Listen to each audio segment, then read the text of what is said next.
কিন্তু আমার অবস্থা দেখে আমার বড় মামা কাঁদতে কাঁদতে বের হয়ে যাচ্ছে বাসা থেকে, তখন আমার ছোট মামা ঢুকতেছে যে কি দেখতে যাচ্ছিস, লাশ দেখতে যাচ্ছিস, যাই দেখ মেয়েটার অবস্থা। এত পরিমাণ টর্চারিং শুরু করে দিল আব্বা আমাকে যে এটা আসলে সহ্য করার মতো না। আমার নাম হচ্ছে আরমিন। আরমিন, আরমিন জি। বয়স কত আপনার? বয়স হচ্ছে এখন 29। 29 রানিং। কোথায় থাকছেন এখন? এখন আমি উত্তরাতে থাকি। উত্তরাতে থাকছেন, ঠিক আছে, জি শুরু করুন প্লিজ। ছোটবেলা থেকে বলতে গেলে হচ্ছে জন্মের আগে থেকে বলবো, সেটা হচ্ছে আমার মায়ের মুখে শোনা। নানার বাড়ি থেকে আর দাদার বাড়ি থেকে মা, আমার নানা আর কি, আমার দাদা আর কি মাকে খুব পছন্দ করে নিয়েছিলেন। জি। অ্যাকচুয়ালি আমার নানা দিতে চাননি, অ্যাকচুয়ালি আর কি জোরপূর্বকভাবেই নেওয়া হয়েছে। যাই হোক, নেওয়ার পরে আর কি আমার বাবা সে কোনো কাজ করতেন না, সে সবসময় আর কি মনে করেন ঘুরে বেড়াতো। তো আমার দাদাদের অবস্থা ছিল অনেক ভালো ছিলেন। আমার দাদারা হচ্ছে আপনার সামুদ্রিক মাছ ধরতো আর কি, অনেক বড় নৌকা ছিল। আপনার লোকাল বাড়ি কোথায়? আমার হোম ডিস্ট্রিক্ট পটুয়াখালী। পটুয়াখালীতে? জি, আচ্ছা, পটুয়াখালী জেলা আর কি। তো ওখান থেকে মাছ ধরার কারণে আর কি দাদা, আমার নানা দিতে চাইতেন না মাকে, এই কারণে যেহেতু মাছ বিক্রি করে, মাছ কিন্তু বড় ছিল আমার দাদারা, প্রভাবশালী ছিলেন। তারপর আর কি আমার পেশা পছন্দ করতো না, পেশাটা পছন্দ করতো না, পেশাটা পছন্দ করতেন না আমার নানা, বাট আমার নানাও গ্রামের ভিতরে অনেক নাম করা ছিলেন। তো তারপরে অ্যাকচুয়ালি আমার মা অনেক সুন্দরী ছিলেন, সেই ক্ষেত্রে আর কি আমার দাদা জোর করবো যেভাবে হোক না কেন নিয়েছে। নেওয়ার পরে দেন বলেছিল যে তখন হচ্ছে আপনার গ্রাম্য একটা ছিল, এই এখন যে অ্যাকচুয়ালি বলে যৌতুক, কিন্তু তখন হচ্ছে আমার নানাকে, আমার মাকে পণ দিয়ে নিবে। তো আমার দাদা মারা যায়, কিন্তু আর পণ টন দেওয়া হয় না।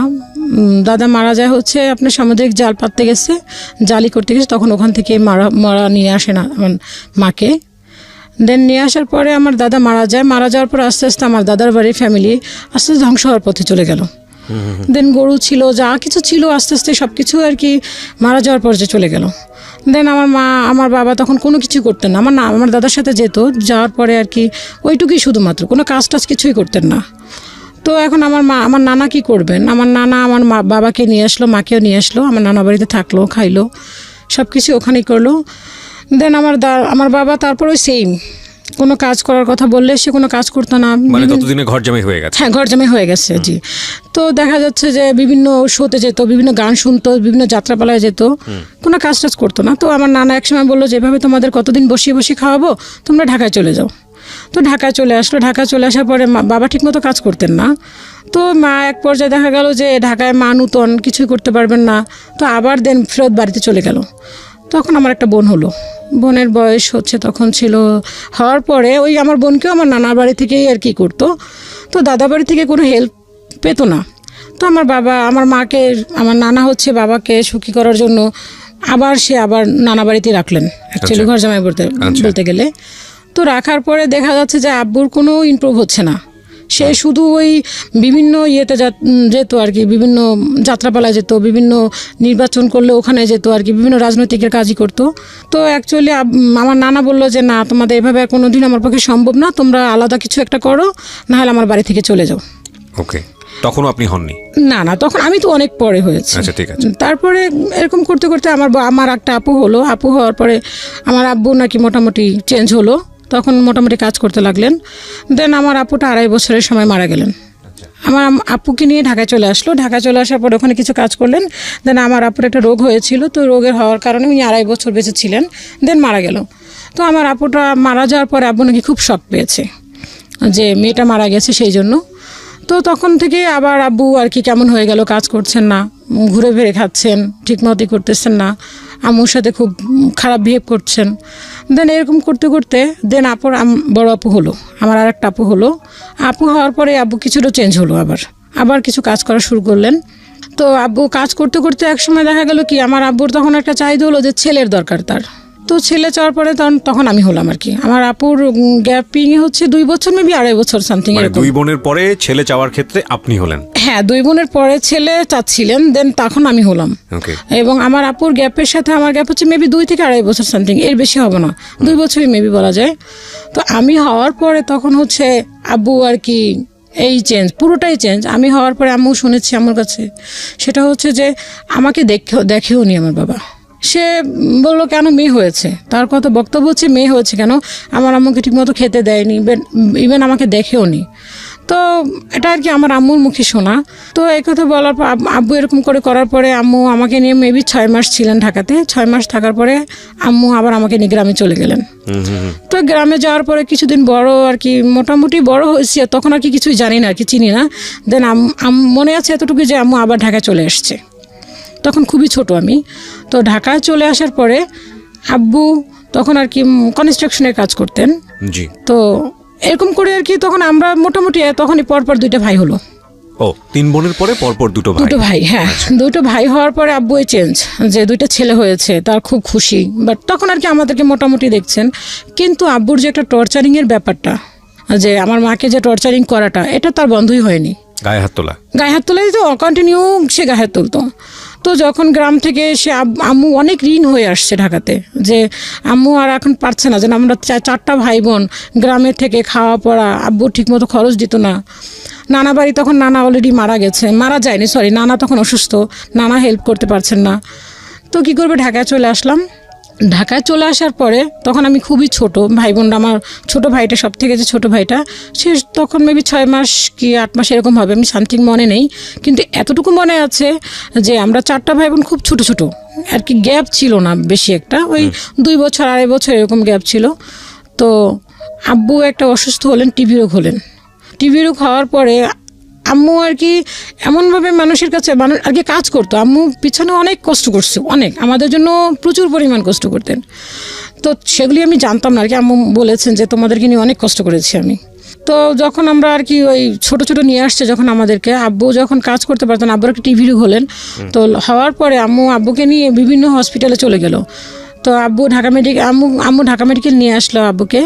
নিয়ে আসার পরে ওখান থেকে বললো যে আপনি এখানে ভর্তি করেন, এখানে ভর্তি করলে দেন ট্রিটমেন্ট হবে।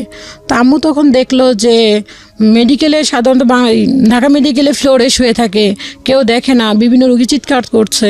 তো সেইটা দেখে আম্মুর খুব কষ্ট লাগলো, যে না, এভাবে আমি ফেলে রেখে গেলে বাঁচবে না, দেন মারা যাবে। তো এরকম করে আম্মু তখন আব্বুকে নিয়ে আসলো, বাসায় নিয়ে আসলো। নিয়ে আসার পর এখন আম্মু চিন্তা করছে কি করবে। তখন তো আমাদের এরকম বড় কেউ নাই, আমার মামা যে সে ছোট, আরেক মামা আছে, সেও ওরকম কোনো কিছুই করতে পারছেন না, নানা অসুস্থ। তো কি করবে। তো আম্মুর এক খালাতো বোন ছিল আর কি, ওই যে বাড়িতে আমরা ভাড়া নিয়েছিলাম ওখানেই ছিলেন। তো উনি বললো যে কি করবি এখন তুই। তো আম্মু বলে দেখি এখানে কি করা যায়। তাহলে ওখানে আমরা যে এলাকাতে ছিলাম ওখানে একটা ডক্টর ছিলেন। তো ওনাকে আম্মু আর কি মামা বলে ডাকতেন, ওই ডক্টরটা অনেক ভালো ছিলেন। তো আম্মু ওনার পাটা ধরলো, বললো যে আপনি আমার বাবার মতো, আপনি যদি আমাকে আমার হাজব্যান্ডকে ট্রিটমেন্ট করান দেন তাহলে বাঁচবে, নাহলে নাই। ধরেন আপনার মেয়ের জন্য আপনি একটা কিছু করছেন। হ্যাঁ। তো আম্মু এরকম করে বলার পরে তো বললো যে ঠিক আছে, আমি দেখি কী করা যায়। তো বললো যে আপনার মামা, আপনার টাকা কখনোই মার যাবে না, আপনি ওষুধ দেন, ওকে ট্রিটমেন্ট করেন, আমি আপনার যেভাবে হোক না কেন টাকাগুলি পরিশোধ করে দিব। আচ্ছা। তো আম্মু ওই নানাটা তাই করলেন। তো এরকম করে সে ট্রিটমেন্ট করলেন। তো করার পরে উনি অনেক দিন যাবত লাগিয়ে আমার মনে আছে যে ট্রিটমেন্ট করাইছে। তো এমনি দেন এর ভিতরে রোজা চলে আসলো। তো রোজার ভিতরে আব্বু মোটামুটি সুস্থ আর কি, এক পর্যায়ে মোটামুটি কি ভালোই সুস্থ, উঠতে পারছে, হাঁটতে পারতেছে, খেতে পারছে। ঠিক তখনই ঈদের আগের দিন, আমার এইটুকু মনে আছে স্পষ্ট যে ঈদের আগের দিন, তখন আমরা স্কুলে ভর্তি হইনি, মেবি তখন আমার 4 থেকে 5 বছর বয়স হবে মেবি। ঈদের আগের দিন সবাই ড্রেস কিনে, আমাদের কোনো ড্রেস হচ্ছে না। আমরা শুধু সেফ দেখছি যে সবাই ড্রেস পরছে, আমরা তাকিয়ে দেখছি। দেন আমাদের ছোটবেলা থেকে একটা কথা ছিল যে তোমরা কারো দুয়ারে যাবা না, কারো কাছে ঘিরবা না, কেউ যদি কোনো কিছু খায় তোমরা দেন তাদের কাছে গিয়েও সামনে দাঁড়াবা না।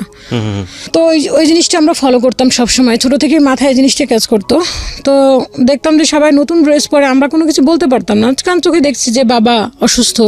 তো আম্মু যে কাজগুলি করতেন, তো ওখান থেকে এক আঙ্কেল ছিলেন, ওই আঙ্কেলটা নাকি এয়ারপোর্টে জব করতেন।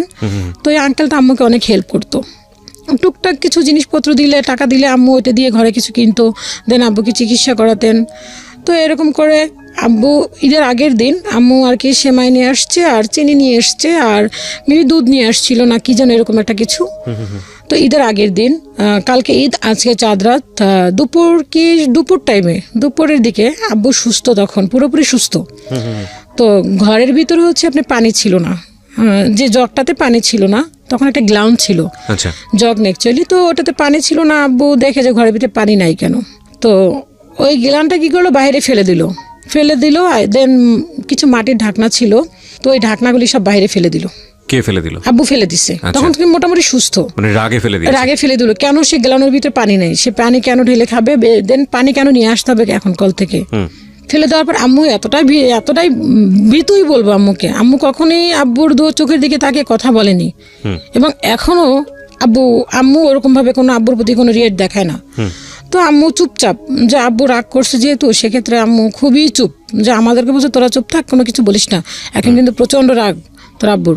তো আম্মাও চুপ করে আসছে, আমরাও চুপ করে আসছি। আব্বা গ্লানটা ভেঙে বাইরে ফেলে দিল। আম্মা তখন একটা কথাই বলছে, তুমি সুস্থ হইতে পারলা না, এর ভিতরে তুমি এগুলি ফিক মেরে ফেলাই দিলা, জাস্ট এতটুকুই বলছে, এটুকুই বলছে মেবি, আর বাকিটা আমার মনে নাই। তো আব্বু কি করলো, আম্মুকে যাইয়া সাথে সাথে মার, একদম সাথে সাথে মার দিল। এমন মারলো যে মনে হয় নাক মুখ দিয়ে সমানে আর কি, একটা উঠোন ছিল, উঠোনের মধ্যে পড়ে নাক মুখ দিয়ে রক্ত বের হয়ে গেল। রক্ত বের হওয়ার পর আম্মুর যে খালাতো বোনটা ছিল, তো উনি আসছে, বাড়ির লোকজন যারা ছিলেন তারা ধরলো। ধরার পরে দেখা গেল যে তারা ধরে রাখতে পারতেছে না। আব্বুর পায়ে একটা শুয়ের মতো একটা জুতা ছিল, তো ওইটা দিয়ে আম্মুকে ইচ্ছা মতো মুখের ভিতরে লাথি দেওয়ার পর নাক দিয়ে সমানে রক্ত বের হলো। আম্মু ওখানে অজ্ঞান, সাথে সাথে অজ্ঞান হওয়ার পরে দেখা গেল কি, যে ওই খালাটা আসছে। আসার পরে আমার আম্মু আর কি, খালা খুব রাগ করে বলল যে রেখে দে, ধরবি না ওকে কেউ, মারা যাক। কারণ ওকে দেখতেছি, আম্মুর আবার চাচাতো বোন ছিল, একদিকে চাচাতো বোন, একদিকে ফুফাতো বোন। তো বললো কি তোরা কেউ ধরবি না ওকে, ছোটবেলা থেকে দেখতেছি কষ্ট করতে করতে সহ্য করতে করতে এই পর্যন্ত আসছে। ওর বাবার বাড়িতে কোনো কষ্ট করে নাই, দেন এখানে যে পরিমাণ কষ্ট করছে, আর এখন এই 4টা বাচ্চা নিয়ে ও এত কিছু করলো, ওকে সুস্থ করলো। ও কালকে একটা ঈদ, আর আজকেও এই কাজটা করলো, ওরা কেউ ধরবি না, ও মারা যাক, মারা যাওয়ার পরে তো খুশি হবে। এই কথা খালা বলার পর খালাও রাগ করে ধরলো না ধরা তো বাড়িতে আর একটা মামা, নানা বলে রাখতাম, আম্মু মামা বলে রাখতো, তো উনি ধরলো, ওই নানুটাও ধরলো, ধরে আম্মুকে নিয়ে আর কি প্রাথমিকভাবে আপনার ফার্মেসিতে নিয়ে গেল, নিয়ে যে ট্রিটমেন্ট করালো, আম্মুর মুখ টুক ফুলে গেল। তো এরকম করে চলার পরে আব্বু আমাদেরকে ভর্তি করাবে না, পড়াশোনা করাবে না, কে খরচ বহন করবে সেই। তো আম্মু একজনকে ধরে আমাদেরকে স্কুলে ভর্তি করালেন। তখন ছোট ভাই, আমি আর বড় আপুকে আর আমার ছোট ভাইটাকে ভর্তি করালেন। তো আমরা ক্লাসে ওখানে আর কি, আম্মু বাসায় বসে আমাদেরকে নাম টাম শিখাতো, সব কিছু আর কি যতটুকু পসিবল ছিল ওটুকু আমাদের বাসায় বসে শিখাতেন। ভর্তি করার পরে ওখান থেকে আমরা মেবি আমি 2তে পড়ি। ওখানে আব্বু তখন আর কি, আম্মু ওই যে কাজগুলি করতেন ওই কাজগুলি আর করতে পারলেন না। দেখালো ওখানে প্রফিট কম, টাকা কম, দেখা সংসার চলতে কষ্ট হয়। দেন আম্মু আবার গার্মেন্টসে ঢুকলেন, গার্মেন্টস করা শুরু করলেন। তো আম্মু গার্মেন্টসে যেত, বড় আপু আমাদেরকে দেখাশোনা করতো। তো আপু স্কুলে যেত, আমাদেরকে স্কুলে নিয়ে যেত। এরকম করতে করতে আম্মু দেখা গার্মেন্টস থেকে চলে আসলো। গার্মেন্টস আর করতে পারলো না, ওখানে টাকার পরিমাণটা কম। তো আব্বু একসময় বললো কি যে তোমরা বাড়ি চলে যাও। তো আম্মু বললো যে বাড়ি গিয়ে কি খাবো। বাবা কি করতেন তখন? বাবা কনস্ট্রাকশনই কাজ করতেন। আচ্ছা, দুজন মিলে সংসার সামলাতে পারছিল না? সংসার সামলাতে পারছে না, কারণ আমরা 4টা ভাই বোন, দেন তাদের পড়াশোনা খরচ, দেন খাওয়া দাওয়া সবকিছু মিলে আর কি পসিবল হচ্ছিল না। তো আব্বু বললো কি যে তোমরা গ্রামে চলে যাও। আম্মু বললো যে গ্রামে গিয়ে আমরা কি খাবো, গ্রামে গিয়ে খাওয়ার মতো তো কোনো কিছু নাই, যে আমাদের ওরকমের সম্পত্তি যা ছিল সব আমার চাচারা ভাগ করে নিয়ে নিচ্ছে, তো ওখানে তো আমাদের কিছুই নাই, তা বাড়িটা ছাড়া তো কিছুই নাই, তো আমার খেতে হলে তো আমার তো ওরকম ইনকামের প্রয়োজন, আর আমি গ্রামে গিয়ে কি কাজ করব। তো আম্মু ঢাকায় রয়ে গেল। থাকার পর আমি ক্লাস 3তে যখন উঠছি, 3তে ওঠার পরে আমার ছোট ভাইটা তখন ক্লাস 1-এ পড়ে, আপু 4-এ উঠছে। তো তখন আমার নানু একটা চিঠি দিলে বললো কি যে তোমরা গ্রামে চলে আসো, তোমাদের বাড়ি দখলে নিয়ে নিচ্ছে। আমার পাশে বাড়ি এক মামা আছেন, ওনারা আবার ওনাদের বাড়ির পাশে বললো যে ওনারা দখলে নিয়ে নেবে। তো কি করলো আম্মু, তখন বাড়ি বাঁচাতে গেলে তো অবশ্যই বাধ্যতামূলক যেতেই হবে। তখন আব্বু ঠিক করলো যে, তখন আমি ক্লাস হয়তো ফার্স্ট টার্ম পরীক্ষা দিয়েছি, দেওয়ার পরে আব্বু আমাদের সবাইকে নিয়ে গ্রামে চলে গেল। তখন আমি ফার্স্ট টার্ম পরীক্ষা দিয়ে গ্রামে চলে গেলাম। তখন আমাদের একবারই প্রপারলি নিয়ে গেল, আর ঢাকায় রাখলো না। মানে বাড়িতে আপনাদেরকে মানে প্লেস করলো আর কি, ঢাকা থেকে সবাইকে বাড়িতে প্লেস করলো। তো বাড়িতে নিয়ে যাওয়ার পরে তো ওখানে আমাদের ঘর ছিল না, তো ঘর তোলার পরে আব্বু আমাদেরকে আবার তখন স্কুলে ভর্তি করলো, গ্রাম স্কুলে। বড় আপুকে, আমাকে আর আমার ছোট ভাইটাকে স্কুলে ভর্তি করলেন। আর যেদিন আর একটা ছোট ভাই ছিল, ও তখন খুবই ছোট, ওকে তখন ভর্তি করার মতো সময়টা হয়নি। তো ভর্তি করার পর আমি আম্মু তখন বাড়িতে ছিল, আব্বু তখন ঢাকাতে থাকতো। তো আব্বু এরকম ভাবে বলছে যে তোমরা যদি গ্রামে থাকো, আমি যদি ঢাকা থেকে টাকাটা পাঠাই, তাহলে তো তোমাদের এখানে খরচটা কম হবে, গ্রামের জিনিসপত্র দাম কম, দেন ভাড়াটা লাগছে না, সবজি লাগিয়েও খাওয়া যাবে। তো আম্মু বলে ঠিক আছে তাও তো হয়। তো আম্মু এভাবে আমরা রইলাম, গ্রামেই থাকলাম। গ্রামে থাকার পর আমি ক্লাস 4-এ। প্রিয় শ্রোতা, আপনারা শুনছেন প্রাণ মিস্টার ম্যাঙ্গো ক্যান্ডি প্রেজেন্স জীবন গল্প। জীবন গল্পের অতিথির গল্পে আবারও ফিরবো, তার আগে আপনাদেরকে মনে করিয়ে দিচ্ছি সিচুয়েশন যখন যে কখনো পেট পুড়ে খাওয়াটা, ওইটা কখনো মনে হয় আমি দেখিনি। যে আব্বু যখন গ্রামে আমাদেরকে দিয়েছে, তো আব্বু কি করলো, ওরকম করে করতে করতে আম্মু এখন এমন পরিমাণ দেনা হলো, তখন সুদে টাকা নেওয়া শুরু করলো আম্মু। যে সুদ করে টাকা নিয়ে সংসার চালাচ্ছে আম্মু। আব্বু বলছে টাকা দিবে, আম্মু চিঠি দিচ্ছে, আব্বু বলছে যে হ্যাঁ এই যে দিব, এরকম করতে করতে আব্বু আর টাকা দিচ্ছে না। ইতির ভিতরে শুনে আব্বু এখানে কার সাথে রিলেশন, আম্মু গ্রাম থেকে শুনছে যে কার সাথে আব্বু রিলেশন, আব্বু তাকে বিয়ে করবেন। তো আম্মু বললো যে 4টা ছেলে মেয়ে রেখে সে আবার বিয়ে করবে, তা আমি এদেরকে নিয়ে কী করবো। তো এরকম করতে করতে আম্মু আর কি এমন একটা পর্যায়ে চলে গেল যে গ্রামে এখন কেউ আমাদেরকে ধার দেনাও দিচ্ছে না। যদি কারো বাড়িতে, কিন্তু আমরা যে ধার দেনা করে খাচ্ছি, বাট এটা কিন্তু কেউ জানছে না যে আমরা দুপুরে খেতে পারছি না। দেখা গেল আমরা রাতে রান্না বা সকালে রান্না করছে বা রাতে রান্না করছে, ওই বাসি ভাতটুকু থাকতো, ওইটু পানি দিয়ে আমরা খেয়ে ফেলতাম 4টা ভাই বোনই। দেন আমাদের পড়াশোনাটা আম্মু বন্ধ করেনি, আম্মু ওভাবে আমাদেরকে পড়াশোনা চালিয়েই নিচ্ছে। তখন হচ্ছে আমার মামা ক্লাস সম্ভবত মেট্রিক পরীক্ষা দিয়েছে, এরকম কিছু একটা। তো এরকম করতে করতে আম্মু ঢাকায় যখন না, তখন আম্মু বললো যে না আমার পক্ষে আর সম্ভব না, আমি ঢাকায় যাব। দেন এর ভিতরে আমরা যদি কারো বাড়িতে যেতাম, সবাই যদি জিজ্ঞেস করতো তোরা কি দুপুরে খাইছিস, তো আমরা বলতাম না আমাদের সকালে যে ভাতটুকু ছিল ওইটুকু আমরা খাইছি। কারণ মানুষের দুপুরে পেট ভরে খায়, দেন রাতে আর সকালে কম খেলেও চলে, দুপুরে তো মানুষ পেট ভরে খায়, আর তোরা রাতে খাস আর দিনে না খায় থাকোস। তো এরকম করে বলার পর আমরা ওগুলি কোনো কিছুই করতাম না। আর আম্মুর কথা ছিল যে তোমরা কারো দুয়ারে গিয়ে থাকবা না, কারো খাবার দেখলে সেখানে দাঁড়াবা না, যদি তোমাদেরকে কেউ কিছু দেয় কখনো নিবাও না। দেন আমরা কখনো কোনো কিছু ধরতাম না, 4টা ভাই বোন ছিলাম, কারো দুয়ারে গিয়ে দাঁড়াতাম না। দেন চাচার বাড়ি ছিল, পুকুর বাড়ি ছিল, কখনো তাদের বাড়িতেও যেতাম না, না খেয়ে থাকলেও যেতাম না। তো আম্মু আবার কীগুলো ঢাকায় নিয়ে আসলো, তখন আমি ক্লাস 4-5-এ পড়ি। 5-এ পড়ি, তখন আম্মু কী করলো যে আপুকে আর আমাকে গ্রামে রেখে আসলো। বললো যে তোমরা গ্রামে থাকো, আমার নানু আছে, তখন নানা মারা গেছে, তো আর আমার খালা থাকেন। তো বললো যে তোমরা গ্রামে থাকো, আমি ঢাকাতে যাই। তো আমাদের বাড়িতে ঘর আছে, তো আমার নানু বাড়িতেও ঘর আছে, তো আমাদের বাড়িতে আমাদেরকে একা রেখে কীভাবে যাবে। তো নানুকে আমার খালাকে বললো যে তুই থাক ওদের সাথে, আমি ঢাকাতে যাই, ওর বাবা নাকি আবার বিয়ে করতে চাই, দেখি কি হয়। তো গেলাম, আম্মু ঢাকায় গিয়ে শুনে যে হ্যাঁ সত্যি আব্বু বিয়ে করার জন্য প্রস্তুত, যে ওনাকে বিয়ে করবে, এরকম একটা শুরু করে দিচ্ছে। তো আম্মু যেভাবে হোক না কেন ওনাকে ওইটা নিয়ে কি করলো আর কি, বন্ধ করলো বিয়েটা, যাতে বিয়েটা না করতে পারে। তো আম্মু বললো যে তুমি যে ঢাকাতে এসে বিয়ে করার জন্য এরকমই করছো, এখানে 4টা ছেলে মিলে আমি কি করে খাই। তো আম্মু বললো যে ঠিক আছে। আব্বু তখন আর কি বিভিন্ন রকমের অজুহাত দেখাচ্ছে, কিন্তু আম্মুকে যে টর্চার করার কখনোই থামে নাই। গ্রামে থাকতেও দেখতাম আব্বু মারতো, ঢাকাতে আসতো তাই সেম। তো আম্মু ঢাকাতে একবারে চলে আসলো, দুই ভাইকে নিয়ে আমাদেরকে গ্রামে রেখে আসলো। আপু তখন ক্লাস 5-এ উঠছে, আপু তখন ক্লাস 6-এ, আমি তখন ক্লাস 5-এ। তো আমাদের পরীক্ষা শেষ হলো, দেন আপু ভর্তি হলো, আমিও ভর্তি হলাম, ক্লাস 6-এ ভর্তি হলাম। ভর্তি হওয়ার পরে আম্মু আমাদেরকে ওখান থেকে ঢাকা থেকে 500 করে টাকা পাঠাতো আমাদেরকে খাওয়ার জন্য, কিন্তু ওটুক দিয়ে আমাদের হতো না। 500 টাকা 2টা বোন পড়াশোনা খরচ দেন। এটির ভিতরে আমার মামা আবার কিছু টাকা পাঠাতেন। তখন আমার মামা ইন্টারমিডিয়েট কমপ্লিট করেছে, সে দেন ভার্সিটিতে পড়ে। তখন সে টিউশনি যে করতো, ওই টাকাগুলি সবটুকুই আমাদেরকে আর কি যতটুকু পসিবল ছিল অতটুকুই পাঠাতো, নানুকে পাঠাতো, দেন আমাদেরকেও পাঠাতো এরকম কিছুটা। তা আম্মু বেশিরভাগ পাঠাতো আর কি। তো তখন আম্মু যে টাকাটা পাঠাতো ওটা গোপনে করে পাঠাতো, যেন আব্বু যাতে না জানতে পারে যে টাকাটা আমাদেরকে দিচ্ছেন। আম্মু যা ইনকাম করতো সবই বাবাকে দিতে হতো, এতে কোনো নাই যেন তাকে না দিলে আর বরঞ্চ বেশি এটি নিয়ে আর কি গ্যাঞ্জাম সৃষ্টি করতো। তো এরকম করতে করতে লাস্ট মোমেন্টে দেখা গেল যে আব্বু বিয়ে আর করতে পারলো না। আব্বু কি করলো, দেখা গেল যে ওইটা নিয়ে আম্মুকে নিয়ে বিভিন্ন রকমের টর্চার শুরু করলো, যে সে বিয়ে করবে, সে এরকম বিভিন্ন রকমই দেখালো। তো আম্মু যেভাবে আপনাকে এক পর্যায়ে বিয়েটা থামানোর পরে আম্মু এখন ঢাকাতে কি করবে, কিছু করার তো নাই। তো একটা নানু ছিলেন আর কি, তো নানুটা মারা গেছে, নানুটা অনেক ভালো ছিলেন, আম্মুকে নিজের মেয়ের মতো দেখতেন। তো ওই নানুটা ওই মামাকে বলতো, ওনার ফ্যামিলিটা অনেক হাই লেভেল, বর্তমানে ওনারা আমেরিকাতে আছেন। তো ওই নানুটা ওই মামাকে বললেন যে তুই ওকে কষ্ট দিস না, ওকে তুই হেল্প করিস। তো ওই মামাটা আর কি, ওই মামাদের বাসায় আম্মু হেল্পিংয়েরই করতো, করার পরে দেন ওই মামাটা আর কি আম্মুকে যথেষ্ট পরিমাণ হেল্প করতো। তো ওই মামিটা ছিল একটা ইংলিশ মিডিয়ামের প্রিন্সিপাল। তো আম্মুকে বললো কি যে তুমি একটা কাজ করো, তুমি এখানে তোমার সার্টিফিকেটগুলি দিয়ে তুমি এখানে ঢুকতে পারো। তো আম্মু বললো যে হ্যাঁ তাও তো হয়, কিন্তু আব্বু তা দিল না।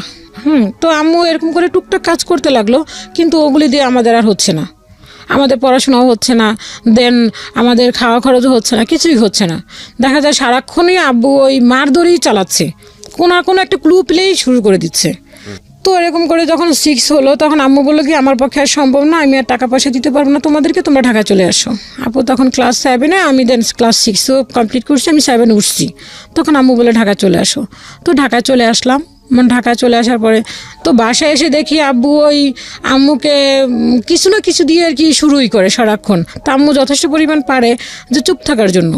তো দেখা গেল যে এরকম একটা পর্যায়ে গেল, ঘরের ভিতরে যে টিভি দেখবো আমরা, আব্বু টিভি দেখছে, দেখার পর ফ্ল্যাগটা খুলে রাখছে, এবং দেন সে কীভাবে খুলে রাখছে ওইটাও আব্বু ফলো করতো, যে সে যেভাবে রেখে গেছে ওইটা ওইভাবে আছে কি না। আমরা এরকমটাও তা ধরতে পারতাম না, এরকম একটা ব্যাপার। দেখা যায় আমরা ঘুমিয়ে আছি, ভোর 5টা বাজে ফ্যান অফ করে দিচ্ছে। ভোর 5টার পরে ফ্যান ছাড়া যাবে না, যতই গরম থাকুক না কেন ফ্যান ছাড়া যাবে না।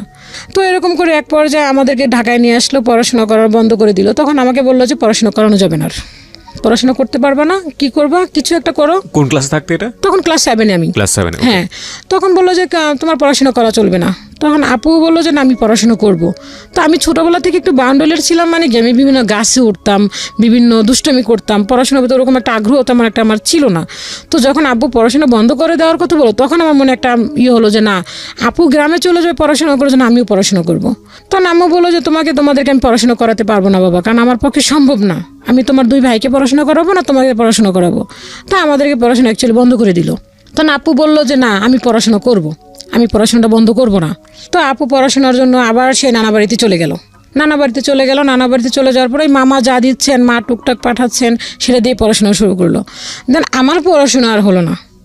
আমাকে কি করলো বাবা, বললো কি যে তুমি একটা কাজ করো, তুমি গার্মেন্টসে যাও, তুমি গার্মেন্টস করো বিভিন্ন লোকের সাথে। তখন হয়তো আবার মেবি ধরেন ক্লাস 7 উঠছি, তখন আর বয়সটা কতটুকু বা হবে।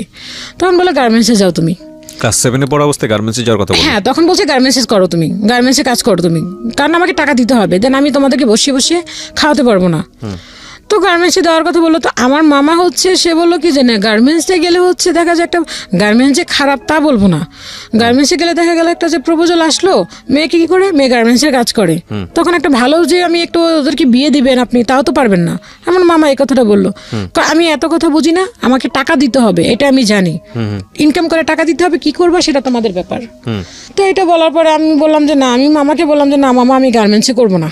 মামা বললো যে না, এখন মামা বললো যে কি করবে তাহলে, আর আমি বললাম যে মামা বললো, আমি বললাম মামা পড়াশোনা করতে চাই। তখন ওই যে মামাটা যে নানুটা আমার মামাকে বলছিল যে ওকে কষ্ট দিস না, তো ওই মামার কাছে গেল। ওই মামার কাছে যাওয়ার পরে বললো যে ভাইয়া ওদেরকে তো গার্মেন্টসে দিতে চাও বাবা, তো কি করা যায়। তো মিরপুরে একটা টেকনিক্যাল স্কুল আছে, ইসওয়েব স্কুল, তো ওখানে ক্লাস 8 পর্যন্ত পড়াশোনা করার পরে দিন ওদের ওখানে কাজ শেখানোর জন্য টেকনিক্যালি কিছু কাজ শেখায়। তো ওইখানে নিয়ে গেল আমাদেরকে। তো বললো যে তোমরা তো গ্রাম থেকে 8 পর্যন্ত বলতে গেলে তোমাদেরকে, তো তোমরা ওখানে তো কাজ শিখতে পারবা, ওখানে বিভিন্ন একটা হয়তো বা টিভি, কোনো ফ্রিজ, কোনো এসি এই টাইপের কাজ শিখলে তোমরা দেন কিছু একটা করতে পারবা। তো ওখানে আমাদের নিয়ে গেল। নিয়ে যাওয়ার পর ওখানে বললো কি যে না, ওদের স্কুলে যদি 8 পর্যন্ত পড়া হয় দেন তাহলে এই কাজগুলি শিখতে পারবো। ওকে। তো উনি কী করলো, মামা যেহেতু ওরকম ছিলেন, ওনার ফ্রেন্ড ছিল, তো উনি কী করলো গার্মেন্টস লেভেলে আমাদেরকে কাজ শিখালেন 6 মাস যাবত।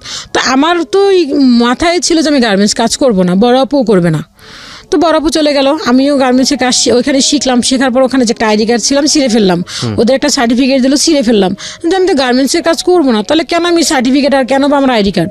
তো সবাই বলো তুই সার্টিফিকেটটা রাখতি যদি কোনো সময় করতাম, কেন আমি করবো না। তো আমি ছিঁড়ে ফেললাম, কোনো ডকুমেন্টসই আমার কাছে রাখলাম না। তা আব্বু বকা দিল, তোমাদেরকে আমার পক্ষে সম্ভব না যে বসিয়ে বসিয়ে খাবো, এখন কি করবো, ঘর থেকে বের হয়ে যাও। বাবা বললো এটা বাবাই বললো। তো মাকে কি করলো, মাকে সে দেখলো যে দেখা গেল যে ঘর থেকে বের করে দিচ্ছে, মা ঘর থেকে বের হচ্ছে, ঘর ছেড়ে দিচ্ছে, ফার্নিচার বাইরে বের করে দিচ্ছে, এরকম করে সে করতে লাগলো। দেন আমাকে কি করলো, বললো যে তুমি কি করবে এখন। তা আমি বললাম আমি কী করবো, আমি তো পড়তে চাই। পড়াশোনা তো কখনোই সম্ভব না, তুমি টাকা আনো, কীভাবে টাকা আনবে সেটা তুমি জানো, কাজ করতে হবে। বাকি ভাই বোনদেরকে একই কথা বলছিল নাকি শুধু আপনাকেই? না, আমাকে। আপু তো গ্রামে চলে গেছে। আচ্ছা, আপু তো গ্রামে চলে গেছে, ছোট 2 ভাই মাত্র পড়াশোনা পড়ে, ওরা মানে ক্লাস তখন 2-3 এরকম মেবি পড়ে। এই কথা বলার পরে বাড়ির ভিতরে কিছু লোক ছিল, কারণ আমরা যেখানে ছিলাম ওখানে আসলে পরিবেশটা অতটা ভালো ছিল না। ওখানে ম্যাক্সিমাম কি সবই ছিল গার্মেন্টসে কাজ করতো, ছোট ছোট মেয়েরা দেখতাম গার্মেন্টসে কাজ করতো। আব্বু ওদেরকে দেখে বেশি আর উৎসাহিত হতো যে ওরা কাজ করতে পারতেছে, তুমি কেন করতে পারবে না। আব্বু দেন এরকম কিছু লোকের সাথে কথাও বলতো যে ওকে গার্মেন্টসে নিয়ে যাও। তা আমার মেন কথা হচ্ছে আমি গার্মেন্টসে কাজ করবো না, আমাকে পড়াশোনা করাও নয়তো আমি অন্য কোনো কিছু করব। তখন দেখলাম কি করলাম, কিছু মহিলাদের সাথে আমি বাসায় যে কাজ করে মহিলারা ওদের কাছে গেলাম যে খালা আমি কাজ করব। কই তুই তো ছোট মানুষ, তুই কিসের কাজ করবি? মানে বাসায় কাজের বুয়ার কাজ। হ্যাঁ, বাসায় কাজের বুয়ার কাজ। তো আমি বললাম যে খালা আমি করব, কারণ আব্বা যেভাবে করতেছে এভাবে তো আসলে সম্ভব না। আব্বা তো বলতেছে টাকা দেওয়ার জন্য। সরি, দেন এর মধ্যে আমার সাথে তো করতে আমার 2 ভাইকেও, আমার এক ফুপু ছিলেন, ওই ফুপু কী করলো আসলো যে ভাইয়া তুমি ওদেরকে বসে বসে খাওয়াচ্ছ, ওদেরকে তো এখানে আমাদের ওখানে তো যতর ফ্যাক্টরি আছে, ওখানে তুমি ওদেরকে লাগাই দিলে তো কিছু টাকা পাইতে পারো। তো মামার ইয়েতে আর কি আব্বু এই কাজটা করতে পারেনি, ভাইদেরকেও করাতে পারে নাই। তো আমাকে এরকম আমি বলার পরে, কাজের বুয়ার কথা বলার পরে তো বললো যে চল। তো গেলার পরে দেখা গেল আমি এতটাই শুকনো ছিলাম, এতটাই পিচ্ছি ছিলাম, আমাকে কেউ নিত না, বলতো যে না কাজের বুয়ার কাজ করানো যাবে না। দেখা গেলো আমি আবার ফেরত চলে আসলাম। তো আমি বলতাম যে তাহলে আমি একটা কাজ করি, ছোটো কাজ করি, আমি কিছু কাজ করে দেই, আমাকে কিছু টাকা দেখ, আমি আব্বুকে দেই। কিন্তু কোনো কিছুই না, ওরকম কিছু কোনো কাজ পাচ্ছিলাম না। তো একদিন আমি বাসায় আসছি, আসার পরে আব্বু বলে গেছে যে আজকে যেন আমি ঘরের ভিতরে না দেখি, কোনো কিছু যেন আমি যেন দেখি তুমি ঘরের বাইরে। তো আইসে দেখছি আমাকে ঘরেই আসছি আমি। তো ঘরে থাকার পরে দেখলাম কি যে আইসা আমাকে বলে কি তুই এখনো বাসায়? তো আমি বললাম কী করবো তাহলে, আর কি করবো, মানে এতটুকু বলার সাহস আমাদের ছিল না আর কি। তো আব্বু আইসা এমন মারলো আমাকে যে মারের চোটে আমাকে কি করলো, আমি একটা রান্নাঘর ছিল, রান্নাঘরের উপরে ফেলে আমাকে আর কি ইচ্ছা মতো মারা, মানে এরকম জুতা দিয়ে ইচ্ছা মতো আমাকে লাথি মারা শুরু করলো। তো বাড়ির ভিতরে কিছু লোক ছিল, ওই ভাড়াটিয়াগুলো ছিল, ভাড়াটিয়াগুলো থাকার পরে বললো ও তো মারা যাবে, তুমি যেভাবে মারতেছো ও তো মারা যাবে, এভাবে করে একটা মেয়েকে কেউ মারে। তো আব্বু বললো এত কথা আমি বুঝি না, ও এখনো ঘরে কেন, ওকে আমি দেখতে পারতেছি না ঘরে কেন। আম্মু তখন বাসায় না, আম্মু তখন একটা এত পরিমাণ টর্চারিং শুরু করে দিল আব্বা আমাকে যে এটা আসলে সহ্য করার মতো না। আর সবাই বললো যে তুমি এত বড় একটা মেয়েকে মারতেছো, 10-12 বছর একটা মেয়েকে মারতেছো, এরকম কি মারা কি ঠিক? তো সে কোনো কারো কথাই শুনতো না, সে তার কথাই রাইট, সে যেটা বললো সে বলে এখন রাত, যদি বলে এখন দিন তাহলে এখন দিন। আচ্ছা। তো এরকম করে শুরু করলো। তো মামা এক পর্যায়ে কী করলো, বললো কি যে তাহলে কি করা যায় ওকে। তো আমার বড় মামার সাথে আলাপ করলো যে দাদা তাহলে আমি কি করতে পারি। তো বড় মামা বললো যে তাহলে কী করবি, তাহলে একটা কাজ কর, আমার বাসায় দৌড়ে, আমার বাসায় দে, ও আমার বাসায় বসে কাজ শিখুক, আমি কাজ শিখাই দিই, কিছু টেলারিংয়ের কিছু একটা কাজ শিখাই দেই, দেন কাজ শিখে দেওয়ার পরে ওকে কিছু একটা করবে। ও সরি, এর মাঝখানে হচ্ছে যখন আব্বা আমাকে এরকমভাবে খুব টর্চার করা শুরু করলো, ওই যে মামাটা বা যে নানুটা আর কি আমার কথা বলতো, যে মামাটা এখন আমেরিকাতে আছে, ওই মামাটা আর কি ওই মামার শ্বশুরের বাসায় আমাকে আর কি তখন মা আর কি, আমি জানতাম না যে এটা আসলে আমাকে কাজে দিচ্ছেন, আমি জানতাম যে এমনি আমি আর কি ওই নানুদের বাসায় যাচ্ছি। তো ওই নানুরা আমাকে নিয়ে গেল, নিয়ে যাওয়ার পরে আমি ওখানে থাকলাম কিছুদিন। থাকার পর ওই নানুদের যে খাটটাতে আমি শুইছি, আমার এটুকু মনে আছে, খাটটাতে শোয়ার পরে নানু তো আমাকে নিয়ে ওনার ওই মামার শ্বশুর তো শাশুড়ি তো আমাকে নিয়ে ওনাদের খাটে শোয়াইছে। শোয়ানোর পরে তো ওই মামিটা গেছে, যাওয়ার পরে বললো কি মা তুমি ওকে কেন ওই খাটে শুইতে দিচ্ছ। তো পরের দিন থেকে আমাকে রান্নাঘরে শুইতে দিত। তা আমি এতটা বুঝতাম না যে আমাকে কাজে দিয়েছে। তা আমি মনে করতাম যে আমি তো নানুদের বাসায় বেড়াতে এসেছি। তো আমাকে এটাই বলা হয়েছিল যে তোমাকে কাজে দেওয়া হয়, তুই বেড়াতে গেছিস। তো ওখানে আমি মনে হয় 2-3 মাস ছিলাম। তো আসার পথে না ওখানে ওনার মেয়ে ছিল, ওই নানুর মেয়ে ছিল আর একটা খালামণি কী করলো, আমাকে গাড়ির ভিতরে বসে আমাকে 200 টাকা মেবি 300 টাকা এরকম আমাকে হাতে দিচ্ছে। তো আমি বললাম খালামণি কিসের টাকা এটা? কয় এটি তোমাকে এমনি দিলাম। আমি কি না খালাম, আমি টাকা নিবো কেন, আমি তো আপনাদের বসে বেড়াতে আসছি, আপনাকে টাকা দিচ্ছেন কেন? কয় না এটি তোমাকে এমনি দিলাম। তো আমি অতটা মনে করিনি, এখন মনে করছি যে না তখন আমি কাজ করতে নিয়েছিল আমাকে। তো আমি গেলাম ওখান থেকে, তো আসলাম, আসার কিছুদিন পরে তখন আব্বা তো আবার এরকম টর্চার শুরু করলো। তখন বড় মামা বললো যে তাহলে আমার বাসায় দে, কিছু কাজ শিখাই দে, কাজ শিখিয়ে দেওয়ার পরে তো কিছু একটা করতে পারবে। আচ্ছা। তো বড় মামার বাসায় গেলাম, আম্মা তখন ওই রাত্রে আমাকে বড় মামা আসলো, আসার পরে বড় মামা তখন আমাকে কাজ শিখাতে নিয়ে আর কি নিয়ে গেল ওনাদের বাসায়। নিয়ে যাওয়ার পরে তখন দেখলাম মামির মুভমেন্ট এরকম ছিল যে ওরা আসলে দেখে মামা তো বোন ছিল একটা, আর মামি ছিল ওখানে, ওদের আর বাচ্চা ছিল না। তো মামি যাওয়ার পরে দেখলাম কি আমাকে দেখে না মনে হচ্ছিল যে কেমন যেন একটা বিহেভ করা শুরু করলো। মামির বিহেভটা এরকম যে তাদের ঘরে বিস্কিট ছিল, যাই সামথিং এরকম কোনো কিছু দেখা গেল যে রোজ দুধ করতো, সেগুলি সবকিছু বন্ধ করে দিল। মানে দুধের রোজগার, আমি যেটা দুধ মানে কি যে রোজ দুধ করতো আর কি, দুধ খাওয়ার জন্য প্রতিনিয়ত যে দুধটা নিত সেটা বন্ধ করে দিল। হ্যাঁ, বিস্কিট টিস্কিট এগুলো ছিল, তো ওগুলি আর কেনাকাটা কিছু করতেছে না মামা কি তখন মামির কাছে সবকিছু ছিল। এই ছোট ছোট বিষয়গুলো এগুলো খুব সেনসিটিভ, কিন্তু এগুলো আসলে হয়তো বলার মতো কিছু না, কিন্তু অন্তরে কিন্তু অনেক বড় আঘাত লাগে। তখন না আসলে কি তখন না দেখা গেল কি তখন তো আমি ছোট মানুষ, আমি তো অতটা বড় না, আর আমি অতটা বুঝিও না। আমার তো মনে হচ্ছে যে মামি এগুলো কেন বন্ধ করে দিল, আমিও তো ছোট। তো তো এরকম করে মামি বন্ধ করে দিল। দেওয়ার পর আমার কাছে মনে মনে খুব কষ্ট লাগলো, বাট কিছু বলতে পারছিলাম না, কারণ যেহেতু বাবা তো যেহেতু টর্চার করছে সেক্ষেত্রে তো আমার কিছু করণীয় নাই। তো আমার কথা হচ্ছে আমার কাজ শিখতে হবে। তো ওখানে একটা আন্টির বাসায় কাজে লাগাই, কাজ শেখার জন্য দিলেন। তো ওখানে টাকাটা দিয়ে মামা, আমার ছোটো মামা দিল টাকাটা, কাজ শেখার টাকাটা ছোটো মামা দিল। দেন মামার বাসায় থাকা খাওয়া করলাম। তো ওখানে যাওয়ার পরেও যে আন্টিটার কাছে কাজ শিখলাম, ও আন্টিটা খুবই ভালো ছিল এবং তার শ্বশুরটা এত ভালো ছিল যে আমি যখন প্রাথমিকভাবে ওনাদের বাসায় যাই কাজ শেখার জন্য, তো ফার্স্ট টাইম বললাম যে আমার খাতা আনি নেই, পেন্সিল রাবার কিছুই আনিনি। তো উনি মনে করলো কি যে আমি এত দূর যাব, আবার আমার যে মামার বাসা আছে ওনার বাসার নিচে, সেটা আর কি চিন্তা করলো না। উনি মনে করলো হয়তো আমার বাসা ফার্ম গেট বা এরকম কোনো কিছু একটা ইয়েতে। এগুলি বলার পরে তো ও নানা বললো কি যে, ওনাকে নানা বলে ডাকতাম, বললাম যে না না না না আমার বাসা তো নিচে, আমি মামির বাসা থেকে এসেছি। তো তখন আর কি আমি না মামার বাসা থেকে কাগজ কলম নিয়ে কাজটা শেখা শুরু করলাম। আর ওই আন্টিকে সব থেকে ছোটো ছিলাম আমি, আচ্ছা, সব থেকে ছোটো কাজ শিখছিলাম, আর ওরা আমাকে যথেষ্ট পরিমাণে আদর করতো। আচ্ছা, তো এরকম একটা কাজ শিখতে শিখতে তখন আর কি একটা পর্যায়ে আসলো, মামি এরকম দেখা গেল যে সাবান নিয়ে হিসাব করতো, খাবার নিয়ে। তো মামা কিছুই বলতো না আর কি। মামা কি করলো, মামার কাছে এরকম টাকা পয়সা ছিল, প্রচুর পরিমাণ টাকা ছিল। দেখা গেলো এরকমও হতো যে 50,000 টাকার ভান্ডিলও মামির কাছে আইনে দিয়ে দিত। মামি এরকম ব্যবহার করা শুরু করলো। তো মামি দেখলাম কি যে কোনো কিছু খাবার বলেন বা কোনো কিছু বলেন, ওইগুলি নিয়েই সে করা শুরু করলো। তো আমার ঘুমাতে দিত, আমি এগুলো আসলে বলতে চাচ্ছিলাম, তারপর আসলে কষ্টের কারণে চলে আসে।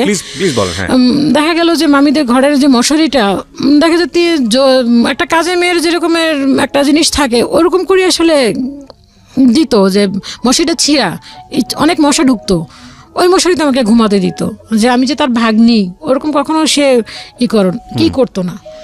তো দেখা গেলো একসময় এরকম আমি কাপড় চোপড় ধুইতে যাবো, কাপড় চোপড় ধুবো, বাট আমার নিজের কাপড়টা, দেন মামির কিছু কাপড় দিল। তো ওদের বাড়িতে ছিল টিউবওয়েল।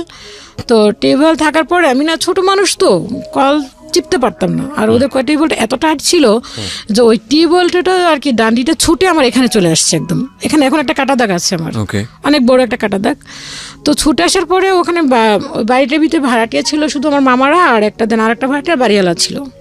তো ওরা রান্না করতে ছিল ভাড়াটিয়াগুলি, আর ভাড়াটিয়াটা আর বাড়িওয়ালাটা। তো ওরা দৌড় দিয়ে আসলো, আসার পরে বললো কি হয়েছে কি হয়েছে। উঠে দেখে কি আমার সমানে মুখ দিয়ে রক্ত বের হচ্ছে। এখান থেকে রক্ত বেরোয়, গায়ে একটা ফ্রক পরা ছিলাম, পুরো ফ্রকটা ভিজে গেল। আচ্ছা, ফ্রকটা ভিজে যাওয়ার পরে মামি আসলো, এসে আমার গায়ে থেকে ফ্রকটা খুলে আমাকে ফ্রক দিয়ে চেপে ধরলো, এখানটা মুখটা চেপে ধরলো। চেপে ধরার পর আমার মামিকে আমার মামা তো বলে নাম ধরে বললো কি, তুমি একটা কাজ করো, তুমি ওকে মেডিকেল না এখানে ফার্মেসিতে নিয়ে যাও। তো মামি বললো কি আমার কাছে টাকা নেই। তো বাড়ি গেলে নিয়ে আন্টি বললো কি যে এটা কোনো কথা বললা, বা টাকা নাই আপনার কাছে, আর ওর বাবাকে কে না চিনে, এক নামই তোর বাবাকে চিনে, ও যদি এখন আপনি নিয়ে যান ওর বাবা টাকা এটা বিকালে দিতে পারবে না। কিন্তু মামির কাছে তো টাকা অল টাইম থাকতো এবং এখনো ওনার কাছে টাকা থাকে সবসময়। তো মামি আর নিয়ে গেলেন না নিয়ে যাওয়ার কারণে তো কি করলো, ওই দিয়ে ওই কি যেন প্রাথমিকভাবে ট্যাবলেট দিয়ে করলো, রক্তটা কোনোভাবে থামানোর পরে বিকেলে আমি কাজ শিখতে গেলাম। আমাকে তখন কোনো ডাক্তারের ট্রিটমেন্ট বা কোনো একটা ট্যাবলেট বা কোনো কিছুই দিল না। তো বিকেলে আমি কাজ শিখতে গেলাম, কাজ শিখতে যাওয়ার পর ওইখানে আন্টিটা আমাকে বললো কি যে কি ব্যাপার তোমার এখানে কি হয়েছে, মুখটুক পুরো ফুলে গেল। তো বললাম, আমি বললাম কলেজ সাথে বাড়ি খেয়ে আন্টি মাথা কেটে গেছে। ডাক্তার দেখাইছে? আমি কি না আন্টি, আমি ইঞ্জেকশনের খুব ভয় পাই, এগুলি দিতে পারবো না। তাহলে তো তোমার পরবর্তীতে সমস্যা হবে। আমি কি সমস্যা হবে না, এটা কিচ্ছু হবে না, ঠিক হয়ে যাবে। তো আন্টি বললো চলো আমি তোমাকে ডাক্তার দেখায় দিয়ে আসি।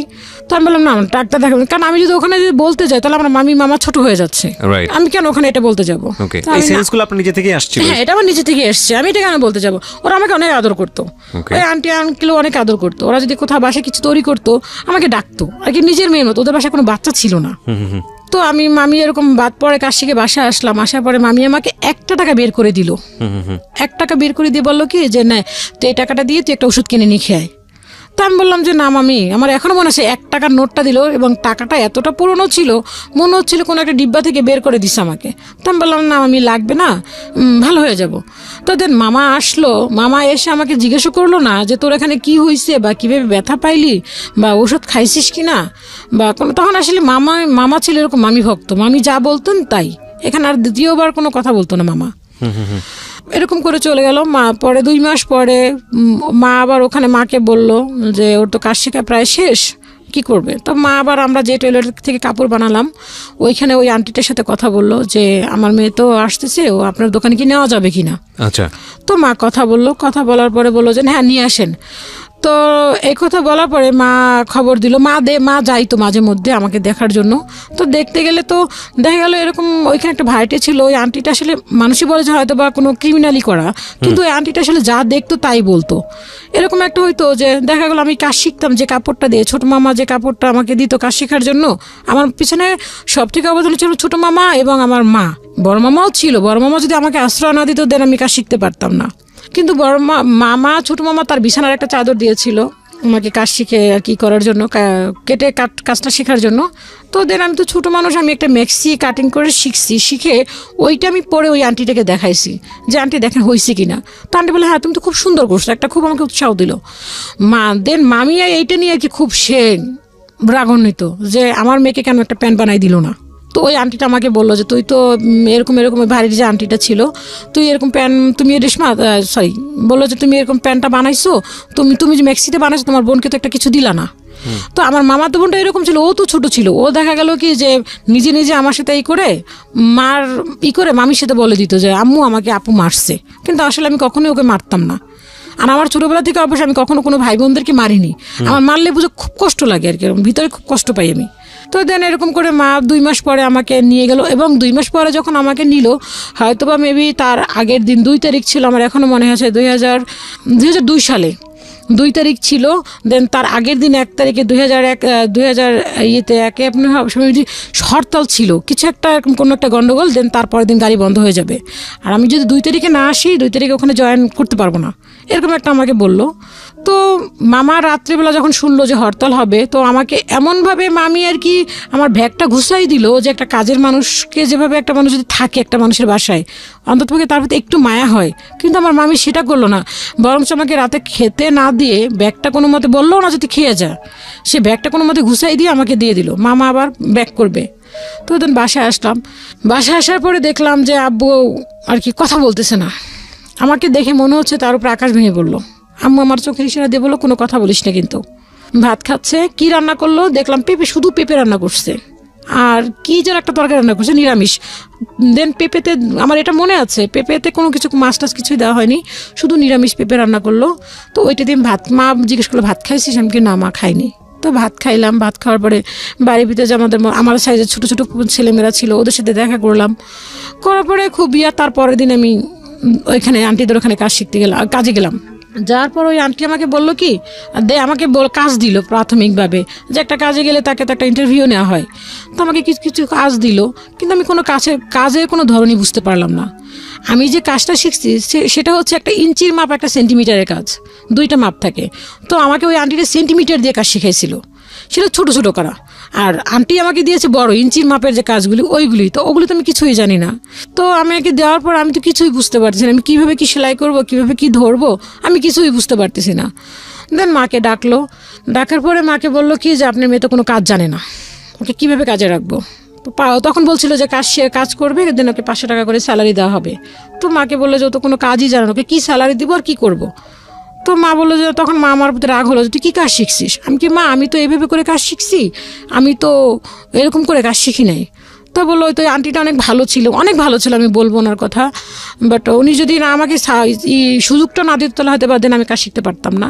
তো উনি আমাকে বললো ঠিক আছে একটা অপশন আছে, সেটা হচ্ছে আপনার মেয়েকে এখানে 3 মাস কাজ শিখতে হবে, আমার এখানে কাজ শিখতে হবে, দেন কাজ শিখতে হবে এরকম নিয়ে সকাল 9টা থেকে দেন রাত 9টা পর্যন্ত বা 8টা পর্যন্ত কোনো টাকা দেওয়া হবে না। তা আম্মা চিন্তা করলো যে এছাড়া তো কোনো ওয়ে নেই, কারণ বাসায় গেলে তো আমি ঠিক মতোই করতে পারবো না, আর এছাড়া আমার তো কোনো কিছু করারও ছিল না। তো আম্মা বললো যে ঠিক আছে তাই করবে। তো আমি সেই সকাল 9টায় যেতাম, তখন হয়তো মেবি বয়স 13 কি বা 12.5 কি 13 হবে এরকম আর কি। তো 9টার সময় কাজে যেতাম, সারাদিন ওখানে থাকতাম, দুপুরে 1 ঘন্টার জন্য খাবারের টাইম দিত, দেন আমি আবার রাতে কাজ করতাম। তা আম্মু এরকম করে কাজ শিখতে শুরু করলাম। দেন 1 বছর পরে আমার না দেখা যাচ্ছে কি আমি দোকান থেকে হাঁটতে হাঁটতে আমার নিঃশ্বাসটা গরম হয়ে যেত, আমি হাঁটতে পারতাম না, দম ফেলতে পারতাম না। আমি দম ফেলতে গেলে কিছু একটা শক্ত কিছু ধরে দম ফেলতে হতো, কষ্ট হতো, নিঃশ্বাস নিতে পারতাম না। তো মাকে বললাম মা আমি নিঃশ্বাস নিতে পারতেছি না। তো মা বললো কেন কি হয়েছে, আমি কি জানি না মা আমার না খুব কষ্ট হয় শ্বাস করতে গেলে। তা বললো যে না হয়তো কোনো পর আম্মা অতটা গুরুত্ব দিল না যে ঠিক হয়ে যাবে। তো দেখা গেলো আস্তে আস্তে আমার জিনিসটা আরও বেড়ে গেল, তো মামা বললো কি দেন এর ভিতরে মামা আবার আমাকে নিয়ে একটা মার্কেটে গেলো, মার্কেটে গিয়ে আমার জন্য একটা স্যান্ডেল কিনবে। তো স্যান্ডেলটা কিনতে গিয়ে অনেক ঘোরাঘুরি, আমার চয়েস হচ্ছে যে পছন্দ না হলে আমি কিনতাম না। তো মামার স্যান্ডেল কিনতেছে আর এসে বলতেছে যে আপা আপনার মেয়ের জন্য আপনার মেয়ের স্যান্ডেল কিনতে গেছে এত ঘোরাঘুরি যে স্যান্ডেলই তার পছন্দ হয় না, আপনার মেয়ের জন্য পাত্র দেখতে গেলেও সেম কাহিনী করবে, ওর জন্য কোনো পাত্র পাওয়া যাবে না খুঁজে, এরকম একটা মামা কথা বললো, হাসাহাসি করলো। তো তার মামা বললো কি ওর নাকি সমস্যা হয়েছে আপা। পরে মা বললো যে হ্যাঁ, ও বলতেছে ওর নাকি শ্বাস গরম হয়ে যায়, ও নাকি শ্বাস নিতে পারতেছে না, দম ফেলতে পারতেছে না। তো মা বললো যে তার ফার্মগেটে একটা ডাক্তার আছে, ফার্মগেটের ডাক্তার হচ্ছে বিএনআর আর কি ডক্টর বানার। তো ওই ডাক্তারের কাছে নিয়ে গেলো, ডাক্তারের কাছে নিয়ে গিয়ে যাওয়ার পর ডাক্তার বললো কি, উনি আমার কথাগুলি শুনে বললো তুমি কি কোনো টেনশন করো? তো আমি বললাম যে না, আমি তো কোনো টেনশন করি না, আমার কিছু টেনশন, আমি কাজ করি, আমি দোকানে যাই আসি খাই এই। তো ওই দোকানে কাশিয়ে তো এই কথা বলার পরে তো ওই এরকম করে শ্বাস ফেলতে পারতেছি না। কিন্তু এর মাঝখানে ওই আন্টিটার কাছে কাজ শিখি, কিন্তু ওই আন্টিটা কী করতো, যখন কোনো কাপড় কাটিং করতো আমাকে দেখতে দিত না। সে কী করতো, যখন আমি না থাকতাম তখন কাটিং করতো। আমি আবার কি করতাম, সে যখন টুকরোগুলি ফেলে দিত ওই টুকরোগুলি আমি রেখে দিয়ে ওইটি দিয়ে আমি আন্টি যখন দোকান থেকে চলে যেত, দেন ওনার একটা ইয়ে ছিল, সহকারী ছিল, ওই ছেলেটা ওদের বাসায় কাজও করতো, দেন ওর দোকানটাও সামলাতো, ওই ছেলেটাকে বসায় রাখতো যে যাতে আমি কোনো কাপড় টাপড় কোনো কিছু এদিক ওদিক না করি এই সেই।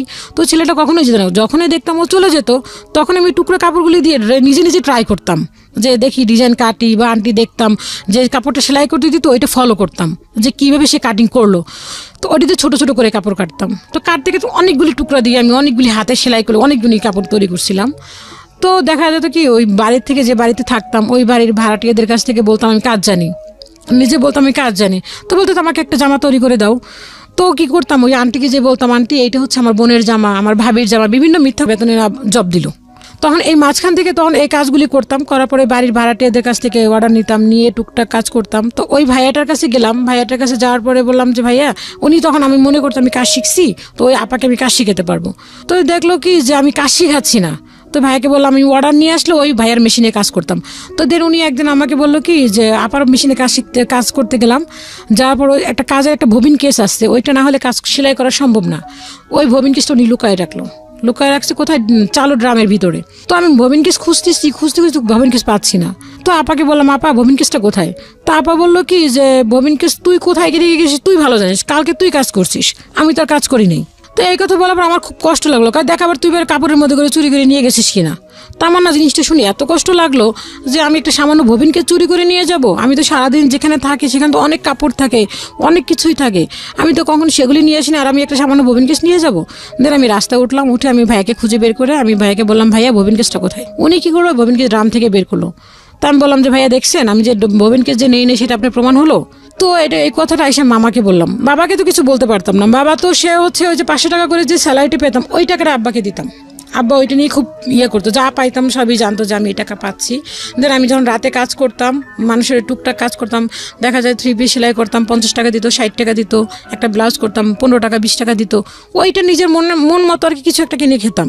তো এই মামাকে বলার পরে মামা কী করলো, আমাকে একটা মেশিন কিনে দিল। মেশিনটা কিনে দিল এরকমভাবে, আমি মামাকে বললাম মামা এরকম।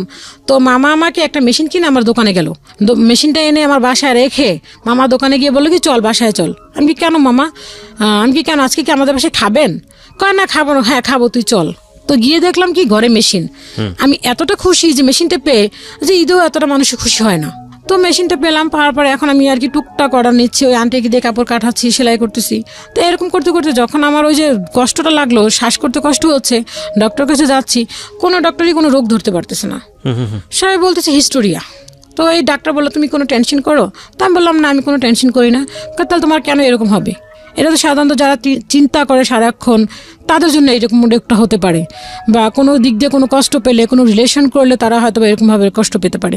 তোমার কেন কিসের কষ্ট, তুমি কেন কিসের চিন্তা করো? তো মাকে জিজ্ঞেস করলো, মাকে বললো যে না আমার মেয়েতে এরকম কোনো কিছু দেখতে পারতেছি না। তো এই কথা বলার পরে তো এরকম করতে অনেকটা ডাক্তার দেখালো, বেশ কয়েকটা ডাক্তারই দেখানো কোনো ডাক্তারই কোনো রোগ ধরতে পারছে না। সেম ওই একই কাহিনী যে আমার শ্বাসকষ্ট, আমি নিঃশ্বাস ফেলতে পারছি না। কিন্তু এটা দিন দিন আরও বেড়ে যাওয়ার পরে এক পর্যায়ে চলে গেল, এখন আর কি ডাক্তাররা সবাই একই কথা যেহেতু বলছে, এখন বলে দেখেন আপনার মেয়ে কোথাও কোনো রিলেশন করছে, দেন সেক্ষেত্রে আপনার মেয়ে কষ্ট পেয়েছে, এরকম কিছু একটা। তো আম্মু আমাকে বললো, আমাদের ফ্যামিলিটা এরকম ছিল যে পিছনে আবার যেতে হয়, সেটা হচ্ছে যে যখন ক্লাস 2তে পড়ি তখন আমার মামা একটা কথা বলেছিলেন যে তোমরা যা কিছু করো না কেন, আমি আর আমার বোন আর আমার এক খালাতো বোন আছে, তো ওই 3 জনকে বলেছিল যে তোমরা এমন কোনো কিছু করো না যাতে কেউ তোমাদেরকে বদনাম বলে বা বলে যে অমুকের ভাগ্নিটা এরকম দেখছি, অমুক ছেলের সাথে ঘুরে বেড়াচ্ছে বা অমুক একটা খারাপ কিছু করছে, এটা তোমাদের মাথায় রেখো। যদি পছন্দ হয় দেন বলো যে হ্যাঁ আমার পছন্দ হয়েছে, আমি ওর সাথে যাব, এরকম। তখন আমরা খুবই ছোট, ওই কথাগুলি মাথায় থাকতো যে মামা তো এই কথা বলে দিয়েছে যে কারণ যদি কোনো ছেলের সাথে কথা বলি দেন খারাপ দেখলে তো অবশ্যই মানুষই খারাপ বলবে। তো মা আমাকে জিজ্ঞেস করলো তুই কি কারোর সাথে কোনো রিলেশন করছিস? আমি কি না মা, আমি তো কারোর সাথে কোনো সম্পর্কই করিনি। তো মা আমাকে এমনভাবে ধরলো, তা আমি ইঞ্জেকশনকে খুব ভয় পেতাম। তো এখানে একটা ফার্মেসিতে নিয়ে গেল ইঞ্জেকশন দেওয়ার জন্য, আমাকে বললো কি তুমি যদি এখন সত্য কথা না বলো দেন তোমাকে আমি ইঞ্জেকশন দিয়ে দিব। তো আমি ভয়ের চোটে বললাম যে হ্যাঁ আমি যখন আমি ক্লাস 6 থেকে 7-এ উঠে যখন পড়াশোনা করে যখন ঢাকায় আসছি তখন একটা ছিল আমাকে একটা চিঠি দিয়েছিল, তো এটা আমি কাউকেই বলিনি কোনোদিন। ওই চিঠিটা আর কি বলছিল তোমাকে আমার পছন্দ এই সে, ওই বাড়ির ভাড়াটি একটা ছেলে। তো এই কথাটা আমি মাকে বলে দিলাম যে মা আমাকে না, ওর নাম হচ্ছিল খোকন, মা আমাকে না খোকন না একটা চিঠি দিছিল। মা তো প্রচুর পরিমাণ রেগে মেগে, মা বললো কি তার মানে তোর খোকনের সাথে সম্পর্ক ছিল এই সেই। তো মামাকে আমার এক আম্মুর চাচাতো ভাই ছিল আর কি বাড়ির পাশে, তো ওনাকে বললো, উনি চিনতো ভালো করে, তো বললো যে এই ব্যাপার, ওর কারণে মনে হয় এই হয়েছে। দেখা গেল যে না ওটাও কোনো কিছু না। দেন এখন এই জিনিসটা রোগটা এতটা বেড়ে গেল যে আমি আসলে কি যে কাজ করবো কি, কাজই করতে পারতেছি না। আর এটা উঠলে যখন আমি নিঃশ্বাসটা নিতে পারতাম না, দেখা যায় 4টা যে ছেলে আমাকে ধরে রাখতে পারতো না, এতটা শক্তি কোত্থেকে আসতো একমাত্র উপরালাই ভালো জানেন। যখন দমটা ফেলতাম তখন আমার শরীরের কোনো শক্তি থাকতো না। তো বা এইটা নিয়ে তার কোনো ইয়েই ছিল না যে আমার মেয়েটা অসুস্থ, যে ওর এরকম হচ্ছে, তার ওরকম কোনো ইয়েই ছিল না। সে নিজের মতো করে চলছে, খাচ্ছে, এরকম। তো একদিন এরকম আমি খুবই অসুস্থ, এরকম একটা পর্যায়ে আমাকে দোয়া টোয়া পড়ায় ফুটে দিয়ে আমাকে আর কি যে অ্যাকচুয়ালি মারা যাবে এরকম একটা অবস্থা। ঘরে টিভি ছাড়া, বড় মামাও আসছে যে দেখতেছে খুব সিরিয়াস অবস্থা, ঘরে টিভি ছাড়া। আমি ঘরে শুয়ে শুয়ে আর কি কথা বলতে পারতেছি না, শুধু চোখ দিয়ে পানি পড়তেছে, কিন্তু আমি কাউকে বোঝাতে পারতেছি না। সবাই মনে করতেছে হয়তো ওর উপরে জিন আছে বা কোনো কিছু আছে সাথে বা কোনো ভূতে ধরছে, এরকম একটা সবাই এরকম মানেই করতেছে। কেউ যখন উঠে আমার এই নিঃশ্বাসটা বন্ধ করতে যখন হয়, কেউ আমাকে জুতো শোনাচ্ছে, কেউ হলুদ পুড়ে নাকের সামনে ধরতেছে, কেউ আমার কেন আঙুল চিপে ধরতেছে, কেউ নাক চিপে ধরতেছে, আর কি যে যেটা পারতেছে সেটাই করতেছে। কিন্তু আমি কাউকে বলতে পারতেছিলাম না যে আমি তোমরা যা বলতেছো আমি সব শুনি, কিন্তু আমি কাউকে বলতে পারছিলাম না, আমার দমটা উঠে কষ্ট লাগতেছে। তো এরকম এক পর্যায়ে দেখলাম কি আব্বা ঘরে বসে টিভি দেখতেছে, কিন্তু আমার অবস্থা খুবই সিরিয়াস। সবাই দোয়া টোয়া পরে আমাকে ফটো দিয়ে করতেছে যে মনে হচ্ছে এখনই মারা যাব, এরকম একটা পর্যায়ে চলে গেল। আচ্ছা। তো আব্বা পরে বাসার ভাড়াটিয়াটা বললো যে আপনি কি মানুষ, মেয়েটা মরার পর্যায়ে চলে গেছে আর আপনি মাঝখানে বসে টিভি দেখতেছেন, আপনি কি মানুষের মধ্যে পড়েন? আব্বা কী করলো, টিভিটা বন্ধ করে দিয়ে সে চলে গেল। সে কি করলো, পাশের রুমে গিয়ে আবার টিভি দেখা শুরু করলো। আমি যে ওখানে বসে এই অবস্থা, এটা সে কখনোই ফলো করলো না। তো আমার বড় মামার চোখে, আমার নানু মারা গেছে, আমার বড় মামা কান্না করে নেই, কিন্তু আমার অবস্থা দেখে আমার বড় মামা কাঁদতে কাঁদতে বের হয়ে যাচ্ছে বাসা থেকে। তখন আমার ছোটো মামা ঢুকতেছে যে কি দেখতে যাচ্ছিস, লাশ দেখতে যাচ্ছিস, যাই দেখ মেয়েটার অবস্থা। আর ওর বাপে টিভি দেখতেছে পাশে বসে বসে, ওর বাপে কোন। তো আমার কাছে তখন মনে হচ্ছিল আমি একটা তরমুজ খাবো, আমার মনে একটা হলো। ঠিক তখনই মামা একটা তরমুজ নিয়েই আসছে আর কি, মনের একটা হলো যে খেতে পারতাম, কাউকে বলতে পারতেছিলাম না, বাট মনের একটা ইচ্ছা ছিল। মামা নিয়ে আসলো, আসার পরে মাকে বললাম ইশারা দিয়ে, মা আমি খাবো। তো মা এরকমভাবেই করলো, কেটে দিল। তো ডাক্তার আমাকে অনেক ডাক্তার দেখালো, ডাক্তার বললো যে ওর জন্য এখন ট্রিটমেন্ট হচ্ছে যে ওকে ঘুমের ঔষধ। আচ্ছা। ওকে যদি আপনি জাগায় রাখেন তাহলেও এরকম অবস্থা হয়ে যাবে, যদি ওকে ঘুমের ভিতরে রাখেন দেন তাহলেও ভালো থাকবে। তো আমাকে এরকম করে আম্মু সকালবেলা আর কি ওষুধ দিয়ে ঘুম পাড়ায় রেখে যেত, দেন আম্মু দুপুরে আসতো, এসে আম্মু আমাকে গোসল করাইতো, খাওয়াইতো, আবার দেন আমি ঘুমাই যেতাম। কিন্তু আমার সামনে কে আসলো, কিন্তু কানে শুনতাম, কে আমার সামনে আসলো কে গেল এটা আমি কখনোই চিন্তা করতে পারিনি। মনে হচ্ছে একটা অ্যাবনর্মাল টাইপের একটা মানুষ হয়ে গেছিলাম। তো এরকম করতে করতে যে যা বলতো তাই আম্মা ট্রিটমেন্ট করতো।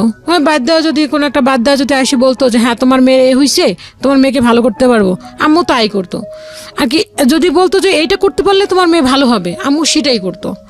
তো কী কারণে রোগটা ভালো হয়েছে আল্লাহ ভালো জানে, আল্লাহর কাছে তার শুক্রিয়া আদায় করি যে ভালো হয়ে গেছে। তো এরকম এক পর্যায়ে আব্বু আর কি আমার তখন আর কি ওইখান থেকে ওই আন্টি উনি লন্ডনে চলে যাবে, তো আমি অসুস্থ অবস্থায় আন্টি আমাকে ছুটি দিল। তো আন্টি বলে যে ও সুস্থ হয়ে আসুক তারপরে দিন আমি নিব। তো আন্টি আসলো আমাকে দেখতে, এসে দেখে যে আমি বিছানায় শোয়া। তো আন্টি বলে যে আমি তো এখন লন্ডন যাব, আমার তো এখন ওকে দরকার, ও কি এখন কাজ করতে পারবে? তো আমি যদি ওখান থেকে চাকরিটা চলে যায় তাহলে তো আমি খাবো কি, আমার আব্বাকে তো আমাকে টাকা দিতে হবে। তো আমি আবার ওইখান থেকে আস্তে আস্তে করে গেলাম। পরে যাওয়ার পরে ওনার মেয়ে ছিল, ওই আন্টিটার মেয়ে ছিল যথেষ্ট পরিমাণ রাগী, ওনার মেয়ে যা বলতেন তাই। তো ওইখানে গেলাম, ওই আপুটার সাথে মিললো না আমার। আচ্ছা, হ্যাঁ, ওই আপুটা যথেষ্ট পরিমাণ রাগী এবং খুব বদমেজাজি টাইপের একটা মেয়ে। ওকে। তো ওইখানে কাজ করলাম, কয়েকদিন কাজ করার পর ওনার সাথে আমার সাথে খুব আর কি রাগারাগি হলো। তো রাগারাগি হওয়ার পর ওনার কাছ থেকে, আমিও তো ছোট ছিলাম, খুব রাগান্বিতও ছিলাম আমিও। তো আমি ওনার কাছ থেকে চলে আসলাম। চলে আসার পরে এখন আমি কি করব, এখন তো আমাকে একটা কাজ খুঁজতে হবে।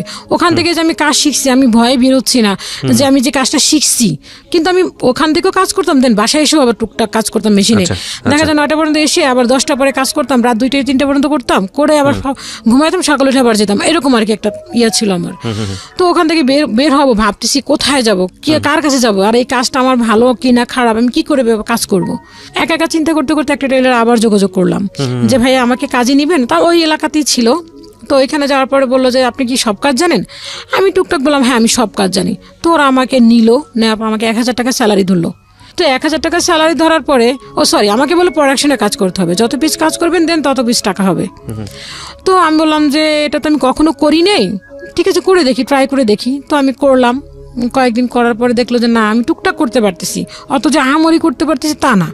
তো করলাম, করার পর ওখানে দেখলাম যে আর কি প্রত্যেকটা কাজের ক্ষেত্রেই তো একটা মানুষের ভালো মন্দ থাকে। তো দেখলাম ওখানে ভালোটা দেখা যায়, একটা কাজ করলাম ভালো না হলেও খারাপ হলেও দেখা যায় বেশি ওইটাকে মেশিন করতো, প্রাধান্য দিত যে হ্যাঁ আমি ভালো কাজ করতেছি না এই সেই। তো ওইখান থেকেও চলে আসলাম। চলে আসার পর এখন চিন্তা করতেছি কি করব। তো একদিন একটা লোক বললো যে তুমি ওই একটা কারখানায় ঢুকলে তোমাকে প্রতি মাসে 2000 টাকা স্যালারি দিবে, তুমি কি ওখানে করবা? তখন আমি চিন্তা করলাম 2000 টাকা স্যালারি, তার মানে অনেক টাকা। আমার কাছে মনে হয় 2000 টাকা মানে অনেক টাকা। আমি মহা খুশি। 2000 টাকা মানে তাহলে আব্বাকে আমি 1000 টাকা দিয়ে 1500 টাকা দেবো, 500 টাকা করে আমি রেখে দেবো। আমি এটা চিন্তা করলাম। তো ওইখানে কোনো কারণে হয়নি। তা আম্মা আমাকে দিল না, যে ছেলে মানুষ, ওখানে কারখানা, ওখানে অনেক ছেলে মানুষ থাকবে, কি না কি হবে, যাওয়ার দরকার নেই, এত বেশি টাকার দরকার নেই, তুই যেখানে আসিস সেখানেই থাক। তো ওখানে আবার রয়ে গেলাম। ওখানে মহিলা ছিল, আপুটা আসতো সবসময়, দোকানে বসতো, কাজ করতো, ফলো আপ করতো। তো এরকম করে ওখান থেকে এক পর্যায়ে ওখান থেকে চলে আসলাম। চলে আসার পরে এখন আমি চিন্তা করলাম যে না আমি তো এখন মোটামুটি কাজ জানি, হ্যাঁ এখন আমি ঘরে টুকটাক করতে পারি। ঈদের ভিতরে এক আন্টি আবার আমাকে কিছু বিভিন্ন আর কি একটা আন্টি বললো যে ওই মেয়েটা ভালো কাজ জানে। তো আন্টি আমাকে ট্রায়ালের জন্য কিছু কাজ দিল। দেওয়ার পর দেখা যাচ্ছে আমি জবও করতাম, দেন ওই আন্টিদের কিছু বাসায় বাসায় গিয়ে কাজও আনতাম, এনে বাসায় কাজ করে আবার দিতাম। ওইটা আমার একটা এক্সট্রা ইনকাম ছিল। তো ওরকম করে করতাম, করতে করতে আব্বু আমাকে তখন আর কি এই আব্বু হেল্প করা শুরু করলো আমাকে। দেখা যাচ্ছে যে আমি কাজ করে আসছি, আমাকে ওই মেশিনের কিছু কাজ যদি হেল্প করা লাগতো সে আমাকে হেল্প করতো, হাতে কাজ টাজ করা লাগলে হেল্প করে দিত। তখন আর মুভমেন্টটা তার চেঞ্জ হয়ে গেল। দেন এরকম করতে করতে দেখা গেল যে আব্বু ওই আম্মুর সাথে টর্চারিংটা কমলো না। দেখা গেল তেল দিত হিসাব করে, চাল দিত হিসাব করে। তা আম্মু কি করতো, যতটুকু ইনকাম করতো তো দেখা যাচ্ছে যে যতটুকু তেল হিসেব করে দিত ওইটুকু তো হতো না। তা আম্মু যে ইনকাম করতো ওই টাকা দিয়ে আব্বুকে সব টাকা দিয়ে কিছু টাকা রেখে দিত। ওই টাকা দিয়ে আম্মু আবার তেল কিনে আম্মু আবার ওখানে পুরাইতো। তো এরকম এক পর্যায়ে করতে করতে আমি একটা দোকানে ঢুকলাম যে আমি কাপড় কাটিং করতে পারি, যাকে বলে কাটিং মাস্টার। তো কাটিং মাস্টার বেতন হবে কত, বললো যে বেতন হবে তোমার 3000 টাকা। আচ্ছা, হ্যাঁ তো 3000 টাকা, কিন্তু ওখানে অপশন হচ্ছে কাটিংও করতে হবে, দেন সেলাইও করতে হবে, দুইটাই করতে হবে। তা আমি বললাম যে হ্যাঁ আমি করবো, সমস্যা নেই। তো এখানে বললো যে ঠিক আছে, ঢুকলাম 3500, তখন 3000 টাকা ঢুকলাম। আমি বললাম যে পরে কিছুদিন পরে বললাম যে না আপু আমাকে একটু বাড়াই দিতে হবে। তখন আমাকে 500 টাকা বাড়ালো।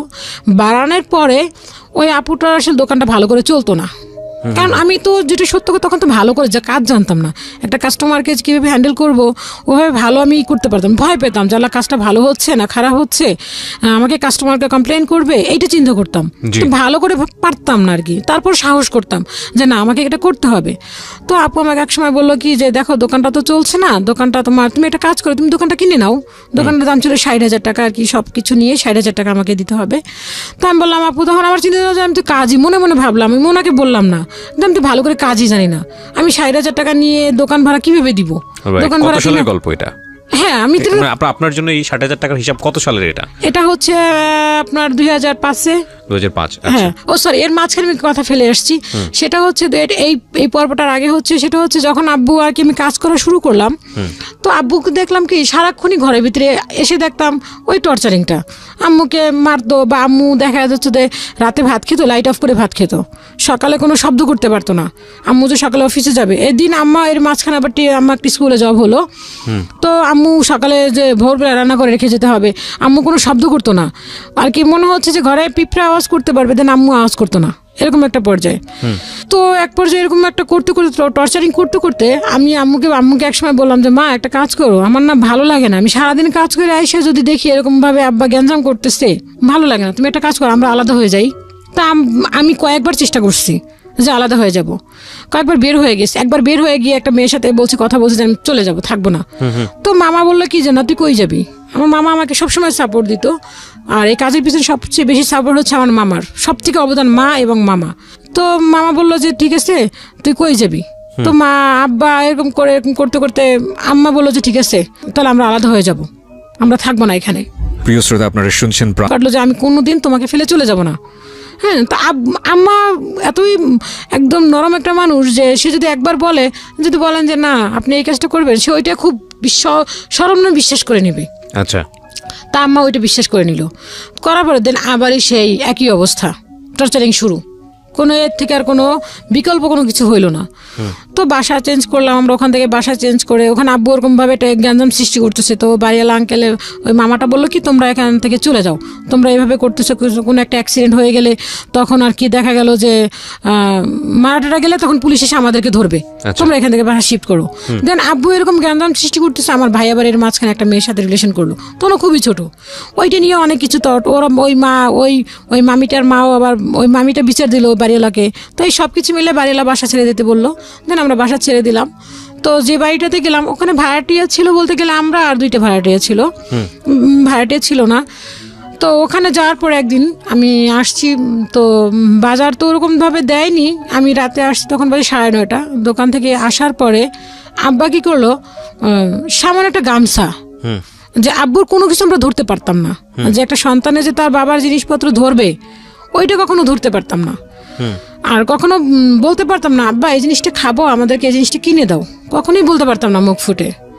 তো বললো কি যে আমি আসছি বাসায়, আসার পরে শুনি কি ঘরের ভিতরে গ্যাঞ্জাম চিল্লাচিল্লি হচ্ছে, আব্বা খাওয়া দাওয়া করে খাটে শুয়ে আছে, আম্মু খাবার দিচ্ছে, আমরা খাচ্ছি নিচে বসে, ভাই 2টা খাচ্ছে, আমিও খাচ্ছি। আপু তো গ্রামে থাকি, আপু গ্রামে বসেই, তখন আপুর বিয়ে হয়ে গেছে, তখন আপুর 2003 সালে বিয়ে হয়ে গেছে, আপু গ্রামে শ্বশুরবাড়িতে থাকে, তখন আমি আমার 2 ভাই। তো খাওয়ার পরে আমি নিচে বসে খাচ্ছি, খাওয়ার পরে আমি বললাম মা, আব্বু বকাবাজি করতেছে আম্মুকে, আম্মু চুপ করে আছে, চুপচাপ একদম। আরেক মামা ছিল, তো আম্মু বললো কি যে তুই ভাত খা, তাড়াতাড়ি ভাত খেয়ে শুয়ে পড়, লাইট অফ করতে হবে। তো আমি বললাম আম্মা একটা কাজ করো, গামছা খুঁজে পাচ্ছে না, গামছা খুঁজে না পাওয়ার পর আমি আম্মারে বললাম যে আম্মা তোমার না বলছি যে তুমি আলাদা হয়ে যাই, আমরা যারটা তার কেউ ধরবে না, আর কোনো গ্যাঞ্জাম সৃষ্টি হবে না। আমি এই কথাটা বলতে পারিনি, আমি 1 লোকমা ভাত মুখে দিছি, দেন আব্বু পিছনে খাট থেকে বসে আমাকে এমনভাবে লাথি মারলো, আমার ভাতের প্লেটটা ছুটে গিয়ে অন্য একটা জায়গায় পড়লো, আর আমাকে ভাত মুখেরটাও পড়ে গেল। পড়ে যাওয়ার পর আমি তখন একটা বকা দিছিলাম আব্বুকে, যে তখন আমি এই বকাটা ছিলাম যে আচ্ছা তোকে আমি দেখিয়ে ছাড়বো। বাবাকে বলেছিলেন? হ্যাঁ, তখন আমি এই জীবনে আমার মা এবং বাবাকে, মাকে তো কোনোদিন কথাই বলিনি, বাট বাবাকে এই জীবনে ফার্স্ট টাইম, বাবার চোখের দিকে তাকে কথা বলতে পারতাম না, তো ঘর থেকে বের হয়ে গিয়ে এই কথাটা বলছি যে তুই সারা জীবন আমাদেরকে জ্বালাইছিস, আজকে তোরে দেখাই ছাড়বো, তুই আর একটা মার দে আমাকে। তখন আব্বা কি করলো, যে গালিটা শোনার পরে আমি দৌড়ে গিয়ে আমি আর একটা ঘরে ঢুকছি, ঢোকার পরে আব্বা কি করলো, লাঠি, এমন একটা লাঠি নিচ্ছে, ওই লাঠিতে যদি আমাকে একটা বাড়ি মারতো দেন আমাকে আর থাকার মতো কোনো পসিবল ছিল না। আর কি আম্মাকে এমনভাবে বাড়ি ছাড়ছে যে আম্মা ওই মুহূর্তে বাড়িটা যদি পড়ে তাহলে আম্মা তো শেষ।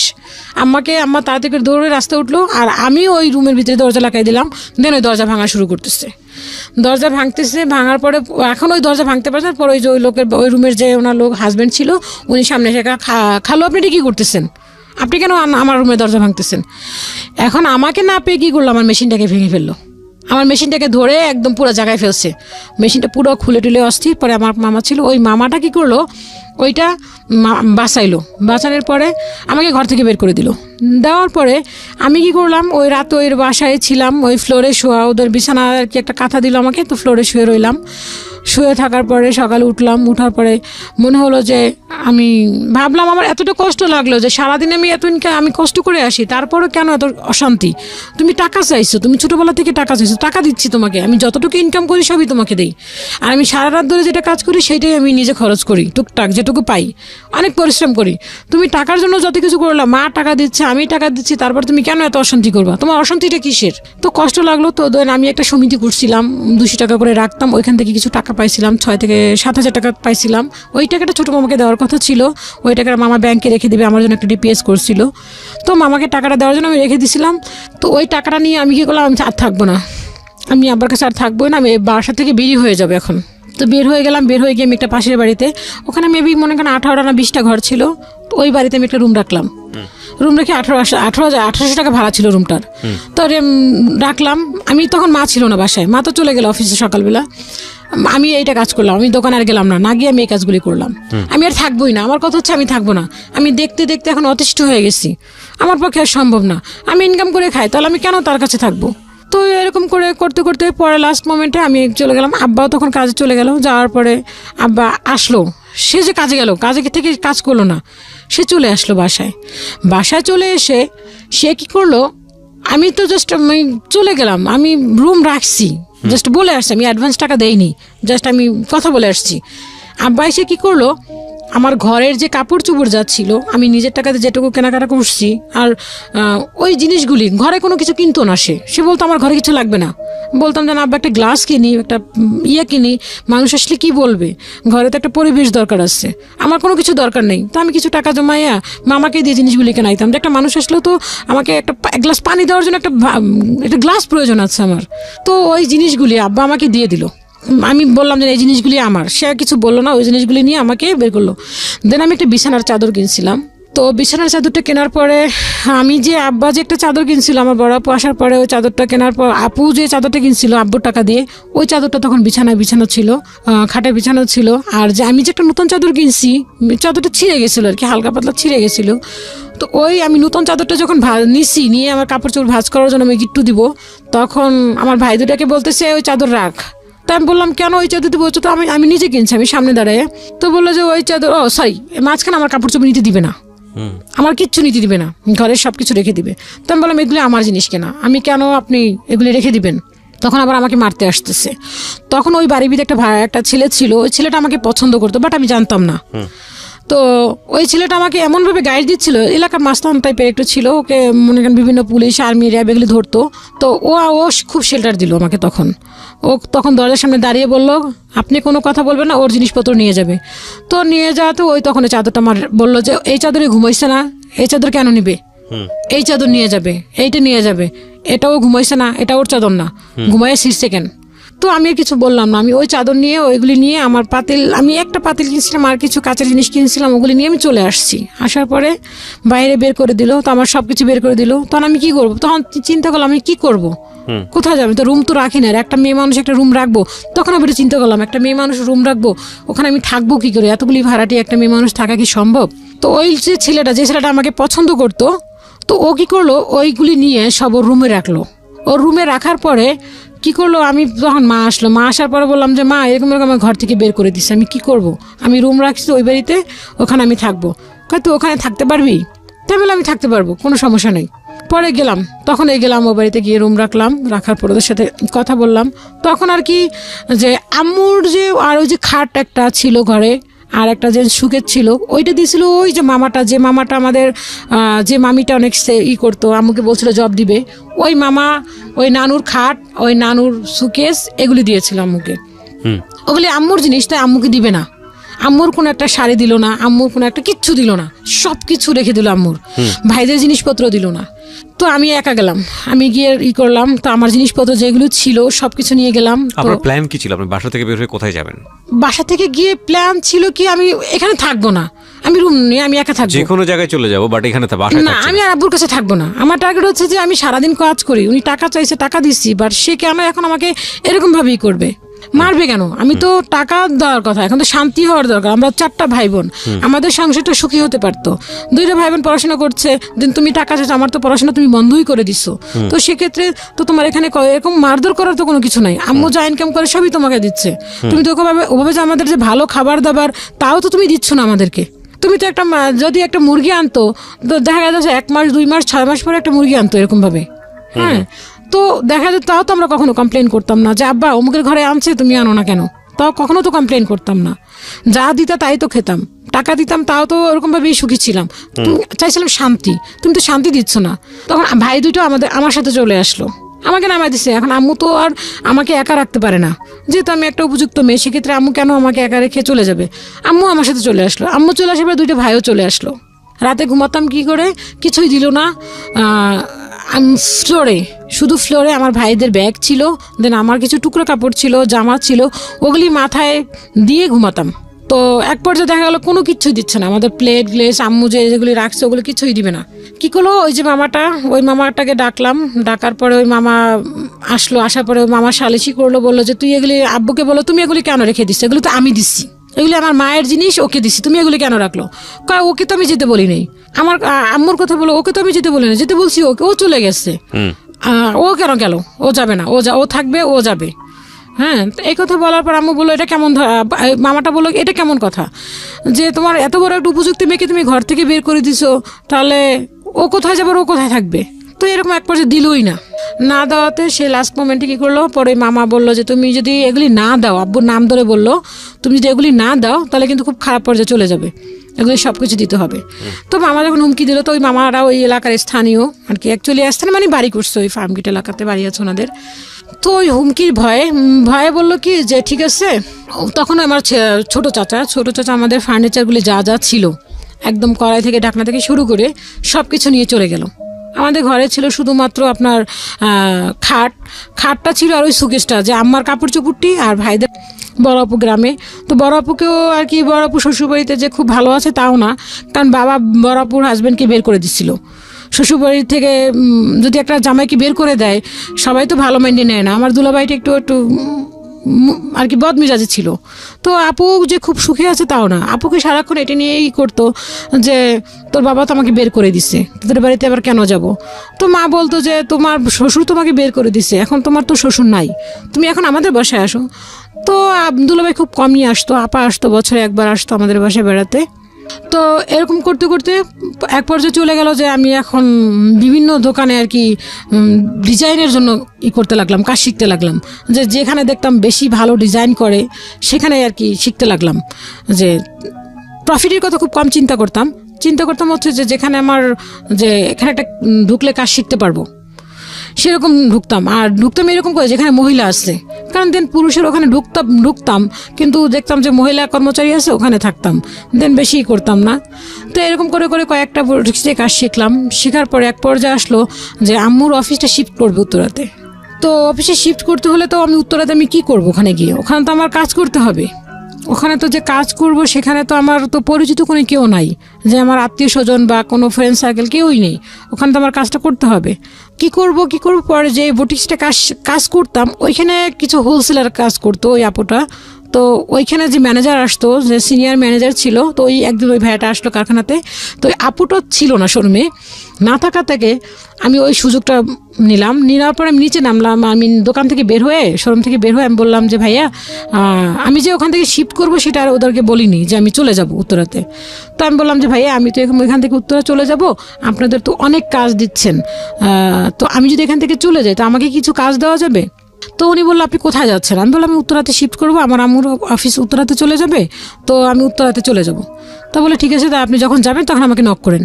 তো দিলাম আমি ওনার নাম্বারটা, বললো যে নাম্বারটা দিয়ে গেল, তা নাম্বারটা রাখার পরে আমি নাম্বারটা দিয়ে পরে আমি ওখান থেকে ওরা যখন কোনোভাবে জেনে গেল যে আমি উত্তরাতে চলে যাব, আমি এখানে থাকবো না, তখন ওরা আমাকে বাদ দিয়ে দিল, ওরা আমাকে আর রাখলো না কাজে। তো এখন আমি উত্তরাতে শিফট করতে গেলে আমার 6 মাস লেট হচ্ছে, তখন আমি কি করব? তখন আমি কি করলাম, আর একটা ইয়েতে ঢুকলাম, ওখানে ছিলাম কাটিং মাস্টার হিসেবে আর কি। আমি কাপড় কেটে দিতাম, ওরা সেলাই করতো। এখন ও আর এক জায়গায় যে ঢুকলাম, ওখানে আমি ঢুকলাম হচ্ছে কারিগরিতে, যে সেলাই করে দিলাম, সেলাই করার উপরে ওরা বেতন আমাকে দিল। তো আমি 6 মাস করতে হবে, তো দেন ওখানে আমি 6 মাস করলাম। করার পর আমি উত্তরাতে শিফট করলাম। করার পর ওই ভাইয়াটাকে আমি ফোন দিলাম যে ভাইয়া আমি তো উত্তরাতে আসছি, এখন আমি কী করব। তো ভাইয়া বললো ঠিক আছে তাহলে আপনি আসেন। তো ওই ভাইয়াটা সিনিয়র ম্যানেজার ছিল। তো ওই আপুটার হচ্ছে নাম বলবো না, খুব নাম করা একটা বুটিক্স, এক নামে সবাই চিনি মোটামুটি। তো ওই আপুটার কাছে নিয়ে গেল, বললো যে আপনি একটা কাজ করবেন, আপনি আমার নাম বলবেন না, আপনি অন্য একজনের নাম বলে দিল। তো ওনার নাম নিয়ে আপনি যান, গেলে আপনাকে কাজ দিয়ে দিবে। তো আমি গেলাম, যাওয়ার পরে ঠিক আমি বললাম, বলার পরে বলো কয়টা মেশিন, তো আমি বললাম 2টা, এরকম বলার পরে তো বলো সব কিছু আছে, মানে হ্যাঁ সব আছে, জাস্ট সেলাইটা। তো উনি আমাকে কিছু প্রাথমিকভাবে কাজ দিল, বলো যে এগুলি নিয়ে করেন, দেন তারপরে আরও কাজ দেওয়া হবে। তো উনি আমাকে কিছু কাজ দিল, দেওয়ার পর উনি যে রেটটা দিল, রেটটা আসলে পোষাচ্ছিল না। তো একটা ভাইয়া আছে, ওনার নাম বললেই না আসলে, উনি টেলারিং সেক্টরেরই, বাট উনি হচ্ছে এমব্রয়ডারি কাজ করতেন, ওনার নাম হচ্ছে জাহাঙ্গীর। তো ওনার কাছে আমি গেলাম যে ভাইয়া এরকম এরকম এই কাজটার প্রফিট, এই কাজটার রেটটা কত পড়তে পারে, যে তুমি কাজটা করায় আমি কত নিব, দেন আমি কত দিয়ে করাবো, আমার কত লাভ হবে। তো উনি আমাকে কিছু একটা সাজেশন দিল যে হ্যাঁ আপনি এরকমভাবে করেন, এরকমভাবে করলে আপনার এটা আসবে। তো বলার পরে আমি ওইভাবে করে কাজ করতে লাগলাম। দিলে ওনাকে আমি কিছু কাজ দিলাম, দেওয়ার পর উনি আমাকে মোটামুটি দিল আর কি, চলতে লাগলাম টুকটাক চলে আর কি, যে আহামরি যে তা না। দেখা যাচ্ছে আমি 20,000 30,000 টাকার কাজ করতেছি, কিন্তু আমাকে উনি দিচ্ছেন 5,000 টাকা, 6,000 টাকা, 3,000 টাকা, 2,000 টাকা এরকম। তো তখন আমি ওই কাজটা, এতগুলি কাজ আমি তো করতে পারতাম না একা। তো 2টা কারিগর রাখলাম, ওদেরকে দিয়ে কিছু করাতাম, ওরা রাত 9টা পর্যন্ত থাকতো, আমি কাটতাম, সেলাই করতাম, সারা রাত ধরে কাজগুলি করতাম, আয়রন করতাম, প্যাকেট করতাম। দিন আমি ভোর 6টা বাজে আবার ওই কাজগুলি 2 হাত ধরে প্যাকেট একটা নিয়ে আমি আবার সেই ওখানে মালগুলি পৌঁছায় দিতাম। আমি কখনো একটা ভ্যাগ টানতাম না, হয়তো বা ফ্যামিলিটি এরকম ছিল, কিন্তু কখনো হাতে একটা কিছু থাকলে একটা নিজের কাছে লাগতো। তো তখন আমি এই চিন্তাটা করতাম না যে না আমি এই ভ্যাগ টানতেছি, এটা নিয়ে আমার কেউ কিছু বলবে, এটা চিন্তা করতাম না। তখন আমি কি করতাম যে ওই ব্যাগগুলি নিয়ে 2টা ব্যাগ হাতে নিয়ে আমি যেতাম, বাসে উঠতাম, বাসে উঠে আবার নামতাম, নেমে আমি আবার ওই ব্যাগগুলি নিয়ে আবার ওইখানে দিতাম মালগুলি। দেওয়ার পর এক পর্যায়ে গেল কি, ওখানে মাল দিই ঠিকই, ওনাদের খাতে দেখা যাচ্ছে 40, 50, 60,000 টাকা আমার হয়ে গেছে, কিন্তু উনি আমাকে দিচ্ছে 5,000 টাকা। তো ওই 5,000 টাকা আমি ওই এমব্রয়ডারি কাজওয়ালাকে দিব কি, দেন আমি কর্মচারীটাকে কি দিব। তো দেখা গেল ওই টাকাগুলো নিয়ে এসে আমি ওই কর্মচারীকে বিদায় দিতাম, কারণ ওরা তো আমার কর্মচারী, ওদেরকে তো আমাকে দিতে হবে, আমি কি খাইবে নাকি সেটা তো ওরা দেখবে না, ওদেরকে আগে আমার পেড করতে হবে। দেন এগুলি দিতাম, দিতে দেখা যায় 500 টাকাও থাকতো, কোনোদিন 200 টাকাও থাকতো, কোনোদিন থাকতোই না। দেন বাসায় এক্সট্রা কিছু কাজ নিতাম, ওই টাকারও দিয়ে মোটমাট টুকটাক চলতাম। দেন বাসা ভাড়া মামাই দিচ্ছেন। দিতে দিতে এক পর্যায়ে এখন মনে হলো যে আরেকটু কাজের ইয়েটা বাড়ানো দরকার। দেন আর একটা কর্মচারী নিলাম, নেওয়ার পরে কাজ করলাম। কাজ করতে করতে ঈদের সময় আসলে উনি হিসাবটা করতো। তো ওনাকে আমি প্রায় 12টা ড্রেস, ওই ড্রেসগুলির রেট ছিল 1,000 টাকা করে। তো 12টা ড্রেস দিলাম। 12টা ড্রেস দেওয়ার পরে উনি কী করলো, ওই 12টা ড্রেস ওনার দোষ ছিল কিনা আমি বলবো না, জানি না, সেটা হচ্ছে একটা ম্যানেজার ছিল, ওই ম্যানেজার আমাকে একটা মেমো দেয়নি। তো আমি চাঁদাতে হিসাব করতে গেলাম, তো উনি আমাকে 12,000 টাকা কম দিচ্ছেন। তো আমি বললাম আপু 12,000 টাকা কেন? তোমার এখানে কোনো হিসাব তো নাই 12,000 টাকা, তুমি যে আমাকে দিয়েছো সেটা কই, তোমার ডকুমেন্টস কোথায়? তুমি বললাম আমার কাছে মেমো আছে। কদিন তুমি মেমো নিয়ে এসো। বাসায় এসে করলাম, দেখলাম না আমার বাসায় মেমোই নেই কোনো। তো এখানে কাগজ কলমে প্রুভ করতে হবে, দেন আমার কাছে কাগজ কলম নাই, সেক্ষেত্রে আমি এটা 12,000 টাকার পেলাম না পাওয়ার পরে আমি এখন উনি আমাকে চাঁদরাতেই করে দিল। দেওয়ার পরে এটা হচ্ছে 2010 সালে। 2010 সালে যখন উনি আমার 9 সালে কাজটা যখন বন্ধ করে দিল, চাঁদরাত আসলো, আসার পর কাজগুলি দেওয়ার পর টাকাগুলি দিল। 2010 সালে আমি ওনার কাছে গেলাম, যাওয়ার পরে বললাম আপা আমাকে কাজ দিবেন না? তো উনি আমাকে বললো কি যে এখন তো ঢাল সিজন, তুমি কিছুদিন পরে আসো। তো এখন আমি কি করবো, এই ঢাল সিজন এসে উনি যখন ওনার সিজন আসবে তখন আমাকে কাজ দিবেন, দেন যখন সিজন ছাড়া হয়ে যাবে তখন আমাকে কাজ, এর মাঝখানে উনি আমাকে কাজ দিতে চাইলো না, কাজে কিছু অল্টার হলো। কাজের অল্টার হলো না, ওখানের যে ম্যানেজার ছিল ওই ম্যানেজারের সাথে কোনো মেয়ে মানুষ কথা বলতে পারবে না। ওই ম্যানেজারের সাথে কথা বলবো কেন? হ্যাঁ, ওই ম্যানেজারের সাথে কীভাবে আমার সাথে দেখা হলো, তেন আমাকে কিছু কাজ দিল না। তো আমি ওই ভাইয়াকে বললাম যে ভাইয়া আমাকে তো আপু কোনো কাজ দিল না, আর আমি আজকে যদি আমাকে টাকাটা না দেয়, তাহলে আমার আজকে 1,000 টাকা যদি আমাকে দেয় তাহলে আমার আজকে বাসায় বাজার চলবে, দেন যদি 1,000 টাকা নাও দেয় তাহলে আমার বাসায় বাজার চলবে না। আমি সকাল 6টায় গেছি, দেন কাজগুলি দিলাম, আমাকে 1 টাকা দিল না দিয়ে বের করে দিল। তো আমি রাস্তায় দাঁড়ায় দাঁড়িয়ে একা একা ওদের আরেকটা কারখানা ছিল, ওইখানে দাঁড়ায় দাঁড়িয়ে দেওয়ালের দিকে তাকায় আমি একা কাঁদতেছি যে আজকে যদি আমি টাকা না নিয়ে যাই তাহলে তো আমি বাজার করতে পারবে না। মাকে তো বলে আসছি যে মা আমি আজকে যাবো, টাকা দিলে দেন আমি বাজার করব। তো আমি রাস্তা দাঁড়ায় কাঁদতেছি, দুপুরে কোনো খাবার নাই। তো ওই যে জাহাঙ্গীর নামে যে লোকটা, ওনাকে আমি ফোন দিলাম যে জাহাঙ্গীর ভাই কি করবো, আমাকে তো টাকা দিচ্ছে না, একটা কাজ করেন আপনি দুপুরে খাইছেন? আমি কি না, তাহলে আসেন আমার কাছে আসেন। তা ওনার বাসায় গেলাম, যাওয়ার পরে উনি কি করলো, উনি যে মেসে খাইতো, তো ওনারই এক আত্মীয়, ওখানে লোক খাওয়াতো উনি, তো উনি কি করলো ভাত খান। আমি ভাত খাবো কি, আমার ভাত পেটে যাচ্ছে না। তো উনি আমাকে ভাত দিল, একটা কাঁকরোল ভাজি, শুধু শুকনো ভাজি, আর একটা পুঁটি মাছ, এটা দিয়ে উনি আমাকে ভাত দিলেন। ওখানে যেটা খাবার ওদের মেনুতে ছিল, তো এক নালা ভাত মুখে দিয়েছি, কিন্তু মাছটাও ছিল পোড়া, একেবারে করকরা একদম করা। তো এক নালা ভাত মুখে দেওয়ার পরে ওই যে ভাইয়াটা যে ম্যানেজার, ওনাকে আমি ফোন দিছিলাম, তো উনি ফোনটা রিসিভ করে তখন আমাকে ফোন ব্যাক করলো। তা আমি বললাম যে ভাইয়া এরকমের উনি তো আমাকে কাজ দেয়নি আর আমাকে কোনো টাকাও দেয়নি, আমাকে অন্ততপক্ষে 1000 টাকাও যদি দিত আপা তাহলে হয়তো আমি অনেক ভালো হতো আমার জন্য। তো উনি কি করলো, ঠিক আছে আপনি আসেন, আসার পরে আপনাকে আসলে দেখি কি করা যায়। তা আমি গেলাম, যাওয়ার পরে উনি বললো যে একটা কাজ করেন, আপনি যান, যাই আপনাকে বলেন, ওখানে যে ম্যানেজার ছিল, সেকেন্ড ম্যানেজার, ওকে গিয়ে বলেন যে টাকাটা দেওয়ার জন্য আর কিছু কাজ দেওয়ার জন্য। তো আমি গেলাম, যাওয়ার পরে বললাম কি যে ভাইয়া আমাকে কিছু কাজ দেন, আমাকে এই দাদা পাঠাইছে কাজগুলো দেওয়ার নিতে, আপনি ওনাকে চিনেন কিভাবে? তখন আমাকে উল্টো প্রশ্ন করল। তখন আমি আর কি উনি যেভাবে আমাকে শিখাই দিল, যে আমি রাস্তা দিয়ে যাচ্ছিলাম তখন ওনার সাথে আমার দেখায় এইভাবে। তো আমাকে তখন 1000 টাকা দিল, আর দেন আমাকে কিছু কাজ দিল, যে কাজগুলি আপনি করে নিয়ে আসেন। তো এগুলি করার পরে দেন এরকম করে দিল, দেওয়ার পরে তো ওই যে 2010 সালে আমাকে বললো যে আপনার এখন ধান সিজন, এখন কাজ দেওয়া যাবে না, তো আপনি কিছুদিন পরে আসেন। তো আমি তখন ভাবলাম যে এখন তো পুরোই ঢাল সিজন, এখন আমি কি করব, কিছুই তো করার নেই আমার। আর এলাকায় তো আমাকে কেউ 5 টাকা ধার দিবে না, যে তুমি 5 টাকা নাও, 5 টাকার যে ধার যে আমি করব, সেই ধার টাকাটা আমি পরিশোধ করব কিভাবে? আমার তো টাকা থাকতে হবে, টাকা না থাকলে আমি কোত্থেকে দিব? দেন কি করব, তখন আমি ওই যে কাজ করছিলাম ওখান থেকে যে আমাকে 40,000 টাকার মতো আমাকে দিছিল, ওখান থেকে আমার 3,000 টাকা ছিল। তো 3,000 টাকা আমি রেখে দিছিলাম। তো ওই যে বাড়ির যে একটা ওই যে বাড়িটা যে বাসাটা আমরা ভাড়া নিয়েছিলাম, তো ওখানে হচ্ছে একটাই ফ্যামিলি ছিল, আর দেন আমরা গেছিলাম। তো ওই আপুটা আমাকে বললো কি, আপা আপনি তো মোটামুটি ভালো কাজ জানেন, আপনার ড্রেস আপ দেখে তো মনে হচ্ছে আপনি খুব ভালোই করেন, আপনি এখানে কিছু কাপড় তুলে চলবে? তো আমি বললাম যে আপা আমাকে তো ওইখানে যে বাসায় ছিলাম ওই বাড়িওয়ালা আন্টি বললো যে এখানে কাপড় বিক্রি হয় না, এখানে আমরা কাপড় আনছি ড্যাম খেয়ে যায়, বিক্রি হয় না। কয় না আপনি উঠান, চলতে পারে। তো দেন তখন আমার কাছে 3,000 টাকা ছিল। তো ওই 3,000 টাকা নিয়ে আমি নিউ মার্কেটে গেলাম। যাওয়ার পরে নিউ মার্কেটে গিয়ে কী করলাম, যে কাপড় গজ বিক্রি করার পরে যে শেষের যে থাকে 2 গজ 1 গজ 1.5 গজ এই টাইপের যে কাপড়গুলি থাকে, ওখান থেকে আমি কিছু কাপড় নিয়ে আসলাম কিছু কম টাকায়, 25 টাকা করে গজ কাপড় নিয়ে আসলাম। এসে আমি প্রায় মোটমাট ভালোই কিছু কাপড় নিয়ে আসলাম। আসার পরে আমি ওখানে ওই কাপড়গুলি 30 থেকে 35 টাকা করে সেল করলাম। দেখলাম খুব ভালো বিক্রি হচ্ছে আমার, খুব ভালো আর কি, প্রতি গজ আমার 10 টাকা 5 টাকা করে থাকছে। দেন তখন আমি ওই টাকাগুলি থাকার পরে আমি ওইখান থেকে আরও কিছু টাকা আমার হওয়ার পরে টাকাটা আমি রেখে দিলাম যে আমি কিছু কাপড় তুলবো। দেন তখন কিছু ওই যে পাতিল নিয়ে আসলাম বাড়িতে, কিছু লোকরা বড় বড় পাতিল, ওই কিছু পাতিল রাখলাম আমি, ওই টাকাটা দিয়ে ছিল করছি। তো ওই আপারাও আর কি আমাকে দিল যে রাখেন, তো আমি ওই টাকাটা দিয়ে পাতিল রেখে ফেলছি। তো রাখার পর আমার কাছে এখন আর কোনো টাকা নেই, তো কি করব? তো মামার কাছে বললাম, মামা আমার কাছে না কোনো টাকা নেই এখন। তো মামা বললো এখন কী করবি? তো ওই এলাকায় আমি তখন আর কি ওই হোলসেলের কাজ তোমার বন্ধই হয়ে গেল। বন্ধ হয়ে যাওয়ার পরে তো মামা বললো কি যে তাহলে এখন কি করবি? আমি টুকটাক অর্ডার নিচ্ছি, তো আমার যে সেলাইয়ের যে মজুরিটা, ওই মজুরিটা আমি কমাই দিলাম, যে আমি যদি কম টাকা নিই তাহলে অবশ্যই আমার কাছে কাস্টমার আগাবে। তো তাই করলাম। তো কিছু কাস্টমার ভালোই আমার জোগাড় হলো। তো মামাকে বললাম, মামা যে ইউনিভার্সিটিতে জব করতো, একটা ভালো ইউনিভার্সিটি নাম করা, তো ওই ইউনিভার্সিটিতে গেলাম। যাওয়ার পরে মামাকে বললাম যে মামা আমি ইউনিভার্সিটির নামটা বলতে পারি তো? ঢাকা ইউনিভার্সিটি মামা আর কি একজন লেকচারার, উনি অ্যাসিস্ট্যান্ট প্রফেসর ছিলেন। তো বর্তমানে উনি এখন এখানে নাই, উনি এখন বর্তমানে লন্ডনে আছেন। আচ্ছা।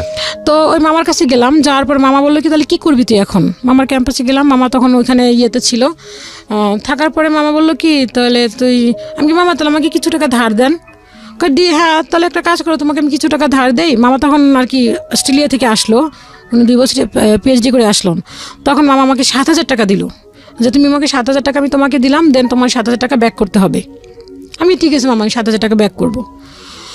তো 7,000 টাকা নিয়ে গেলাম। দেন মামা আমার সাথে গেল। দেন আমি তখন কিছু কাপড় থ্রি পিস তুললাম আর কিছু গজ কাপড় তুললাম, সেটার গজ হচ্ছে 400 টাকা করে গজ। তো 400 টাকা করে গজ মানে আমি কিনলাম হচ্ছে ধরেন তখন আমি পুরো গজে আমি প্রত্যেকটা গজে 50 টাকা, 60 টাকা, 70 টাকা, 80 টাকা করেও আমি প্রফিট পাচ্ছি। ওকে, হ্যাঁ, যে 400 টাকা গজ ওটা মার্কেটে সাধারণত চলতেছে 600-700 টাকা করে গজ, কিন্তু আমি ছাড়তেছি 500-400 এরকম করে। আমি মার্কেটের থেকে কম রেটে যাচ্ছে ছাড়তেছি, দেন আমার খুব ভালো বিক্রি হচ্ছে। তো বিক্রি হতে হতে আমি কিছু ড্রেস কিনলাম, 3 পিস উঠালাম বাসায় ভালোই আর কি বিক্রি করতে শুরু করলাম, ভালোই প্রফিট আসতেছে। দেন মামা বাসা ভাড়ায় দিয়ে যাচ্ছেন, তখন আমাদের বাসা ভাড়াটা ভাড়া দাঁড়ালো হচ্ছে 4,500 টাকা। তো 4,500 টাকা মামা দিল। দেন তখন দেখলাম যে আমার ইনকামটা ভালোই হচ্ছে, আমার এখন আর কোনো কষ্ট হচ্ছে না। তখন মামাকে বললাম যে মামা, আপনি তো এতদিন যাবত আমাকে দিয়েছেন, আব্বা তো সেই 2005 সালে চলে গেল, 5 সাল থেকে আপনি এখন দিচ্ছেন, তো এখন 2010 সাল, এখন আমি দেই। তো মামা বলল যে তুই দিবি? আমি কি হ্যাঁ মামা আমি দে, যখন আমি না পারবো তখন আপনি দিয়েন। তো মা বললো ঠিক আছে দাও, তুমি যদি দিতে চাও তাহলে দিতে পারো, সমস্যা নাই। তো মামা, তো আমি এই ঘর ভাড়া দেওয়া শুরু করলাম। দেন আমি ভালোই তখন আর কি ইনকামটা বেড়ে গেল। তো বাড়তে বাড়তে আমি বাসায় ভালোই, আমি সারাদিন দেখা যাচ্ছে যে সকাল থেকে শুরু করতাম, ডেলি 6 থেকে 7টা করে ড্রেস সেলাই করতাম, আবার ওগুলি কমপ্লিট করে আবার কাস্টমারকে ডেলিভারি দিতাম, ভালোই আর কি। মোটামুটি এখন আমি খুব ভালো আছি, যে আমারও কিছু টাকা প্রফিটও হলো। তখন আস্তে আস্তে কিছু টাকা প্রফিট করলাম, করার পরে দেন বাসা শিফট করলাম। তখন আর কি এই বাসা ভাড়াটা আর কি আস্তে আস্তে বেড়ে গেল। দেন 4.5 থেকে 8.5 হলো। এখন 8.5 করতে করতে এখন আর কি আমার জন্য বিয়ের জন্য তারা উঠে পড়ে লাগলো যে তোমাকে এখন বিয়ে করতে হবে। 2008-এর দিকে না জানো 9-এর দিকে এরকম মামা আর কি, তখন ওখান থেকে মামা যখন অস্ট্রেলিয়া ছিল তখন আমাকে বললো বিয়ের কথা। তখন আমি বললাম যে মামা আসবে যখন তখন আমি বিয়ে করবো, দেন আমি এর আগে বিয়ে করবো না। মামা এরকম একটা আমি দিলাম, কিন্তু আমার যে কোনো রিলেশন করা বা কোনো কারোর সাথে কোনো সম্পর্ক করা, এই চিন্তাটা কখনো আমার মাথায় আসতো না। যে ভাবতাম যে না আমি এগুলি কখন করব। আর ওই যে ছোটোবেলার একটা কথা ছিল যে তোমরা এমন কোনো কিছু করো না যাতে কেউ কোনো খারাপ কিছু বলে, ওইটাই মাথার ভিতরে সবসময় কাজ করতো। তো এই কথা বলার পরে আমি বললাম যে মামাকে বললাম, পরে মামা আসলো, আসার পরে মামা একদিন বাইরে বসে বললো কি যে বড় খালাকে বললো যে ওর জন্য একটা ছেলে দেখেন। তো মামাকে তখন বললাম যে মামা আমার জন্য, তখন আর কি মামাকে বললাম যে আমি আর মামার সাথে খুবই ফ্রিলি, আমার থেকে কেউ বাসার ভিতরে এতটা ফ্রিলি কেউ না। তো মামাকে বললাম যে মামা আমার জন্য ছেলে দেখতে হলে ড্রাইভার হতে পারবে না, তারপর হুজুর হতে পারবে না, পুলিশ হতে পারবে না, দেন এই জিনিসগুলি হতে পারবে না। তা মামা বলল যে কেন এগুলি কি তোমার জন্য কি রাজপুত্র কেউ তোমার জন্য অপেক্ষা করছে নাকি? তাহলে তুমি যে এই জিনিসগুলি অপশন দিচ্ছ, দেন সিগারেট খেতে পারবে না, তোমার জন্য কি রাজপুত্র অপেক্ষা করে আছে নাকি? তো এই কথা বলার পর আমার খুব কষ্ট লাগলো। আমি উঠে ঘরে চলে গেলাম। ঘরে চলে যাওয়ার পরে মা বললো কি বাবা দেখ, তুই তো পড়াশোনাটাও করতে পারিস নি ভালো করে, তোর জন্য হয়তো বা চেষ্টা তো করবো তোর জন্য ভালো কিছু করার জন্য, দেন কতটুকু পারবো জানি না, বাট এত অপশন দিলে তোর হচ্ছে না। তো মামা আমাকে খুব বোঝালো, ঠিকঠাক হয়ে গেল। দেন 2010 সাল থেকে এই প্রপোজাল দেখা শুরু করলো। তো দেখা তখন খুব ভালো প্রপোজাল আসলো, কিন্তু কোনো না কোনো ক্লু দিয়ে আর কি জায়গা জিনিসটা এদিক হলো না, একটা প্রপোজাল আসতো এরকম, এখন এমন প্রপোজাল আসতো খুব হাই লেভেল।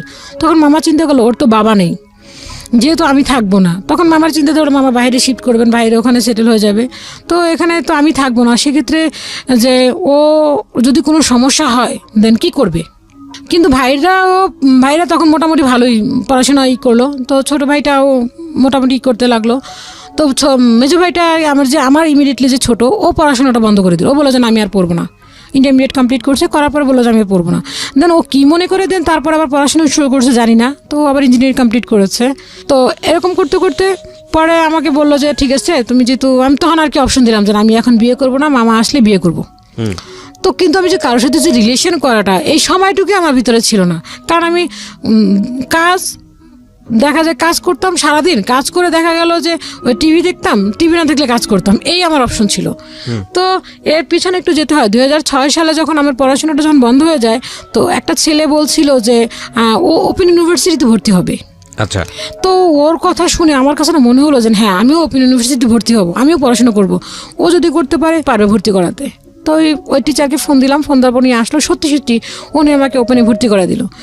দেওয়ার পরে তো ওই টিচারটা বললো কি ওনার বাসা যেখানে ছিল আমার বাসার ওদের সেখানেই ছিল। তো যে মামাটা আমার সাথে গেছে, তো উনি আমাকে বললো কি বললো তোমার মামা চলে যাক, তুমি আমার সাথে চলো। আর স্যারটা দেখতে এরকম একটা ছিল, একটা ভয়ানক টাইপের চেহারা ছিল, যেমনি কালো তেমনি মোটা, অনেক লম্বা চূড়া, দেখে মনে হচ্ছিল যে না, যে কেমন যেন দেখতে, খুব একটা ভয়ানক ব্যাপার ছিল। তো আমার কাছে খুব লাগলো, ওয়ার্ড লাগলো জিনিসটা। আমি বললাম যে না, আর উনি আমার হাত ধরেই বললো চলো তুমি আমার সাথে। তা আমি বললাম যে না, আমি যাবো না, আমি এখানে কাজ আসছি। তখন আমি মিথ্যা বললাম।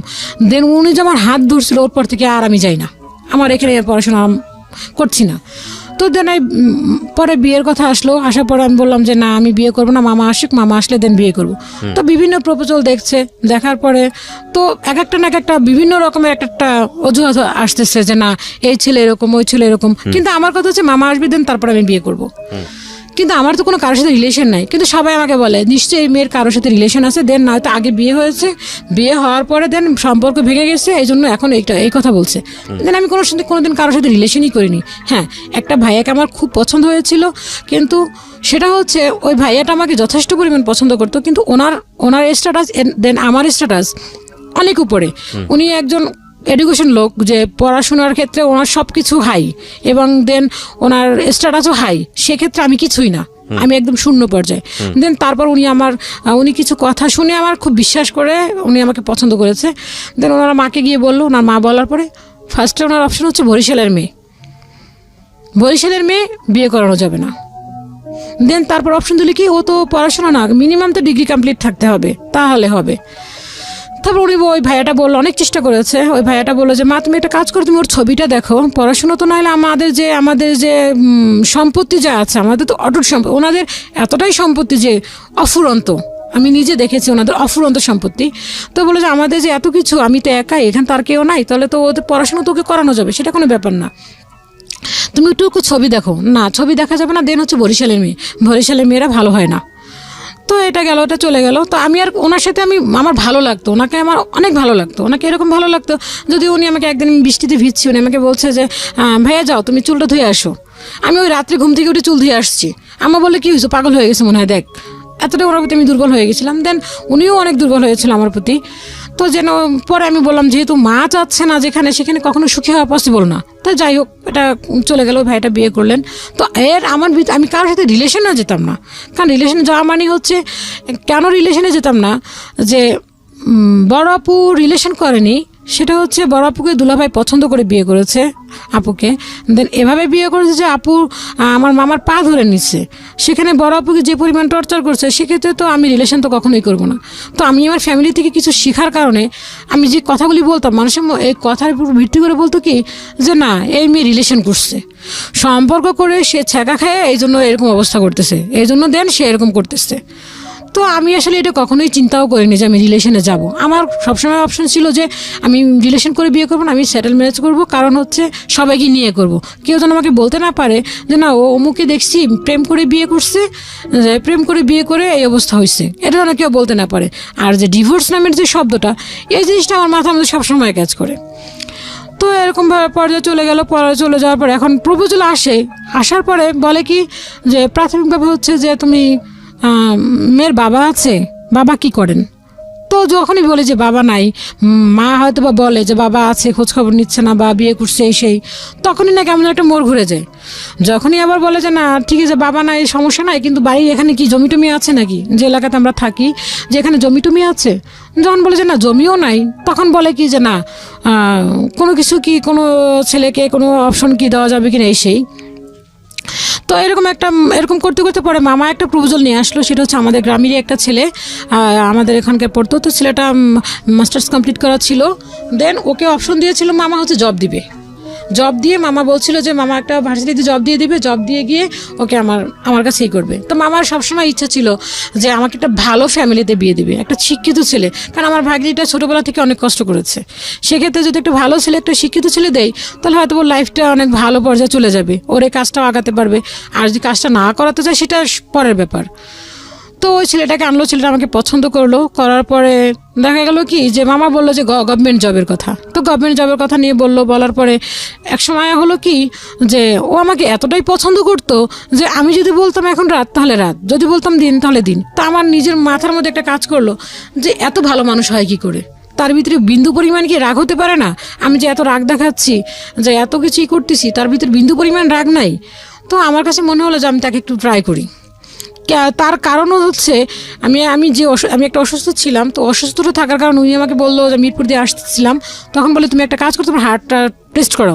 তো আমার জিনিসটা রাগ হলো, তার মানে কি আমি রুগী বিয়ে করবা? ঠিক আছে, আমি হাঁটতে হাঁটতে 1 নম্বর চলে আসছি, দেন আমার পিছনে সে 1 নম্বর পর্যন্ত হেঁটে হেঁটে আসছে আমাকে কনভিন্স করার জন্য। তো এরকম করতে করতে পরে আমি বাসায় এসে আমার মনের মধ্যে একটা কৌতূহল জাগলো যে না, ওকে আমি ট্রাই করে দেখবো, যে দেখি সত্যি কি আমাকে ভালোবাসে, নাকি আমার জবের জন্য মামার পিছনে ঘুরে বেড়াচ্ছে, আমাকে এরকমভাবেই করতেছে। তো যে এরকম বললাম সেরকম ওই কাজটা করলাম কীরকম, আমার কাছে সেকেন্ড একটা নাম্বার ছিল, তো এক ভাবি আছে, তো ভাবির সাথে খুব ভালো রিলেশন আমার। তো ভাবিকে বললাম, ভাবি তুমি কি একটা কাজ করে দিতে পারবে আমাকে? তো ভাবি বললো কি যে হ্যাঁ করে দেওয়া যাবে না কেন, আমাকে তুমি একটা কাজ করো, তুমি একটু ওকে ট্রাই করে দেখবা। তো ভাবিকে বললাম যে তুমি আমার একটা কাজ করো, আমি নাম সম্পূর্ণ তুমি করবা, আমার সম্বন্ধে যত খারাপ কিছু আছে তুমি সেটা ট্রাই করবা।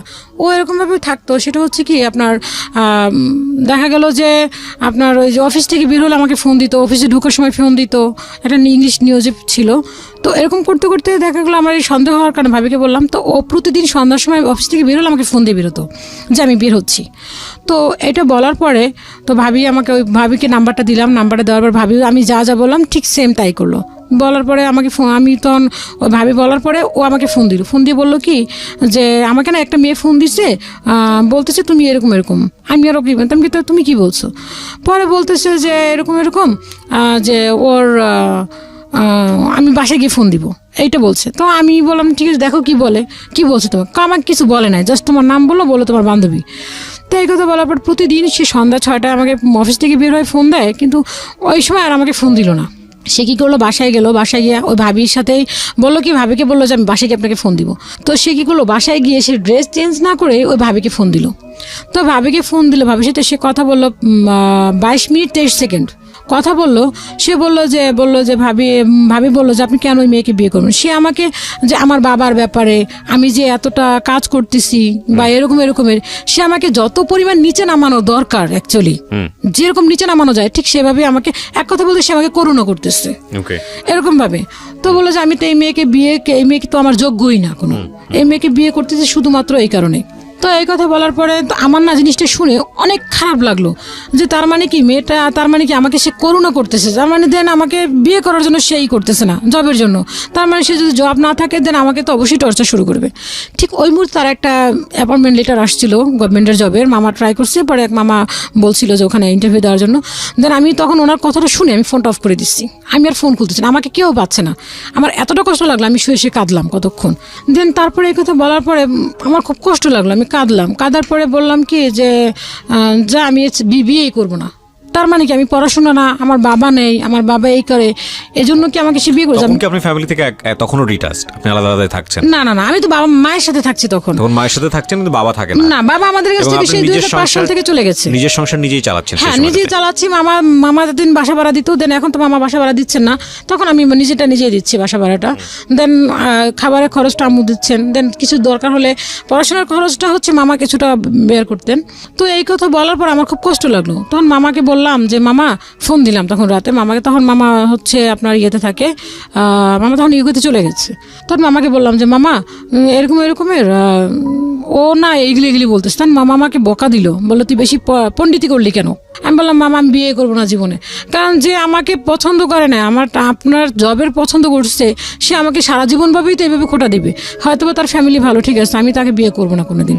তো এই কথা বলার পর মামা বললো তোমার যেটা ইচ্ছা, তোমার ইচ্ছা, তোমরা যেটা ভালো মনে করো। তখন মামা রাগ করে বলো তোমাদের যেটা ইচ্ছা, আমি তোমাদের কাছে নাই, আমি তোমাদের সাথে নাই। তো মামা এই কথা বলার পরে দেন আর ওনার সাথে আর হলো না।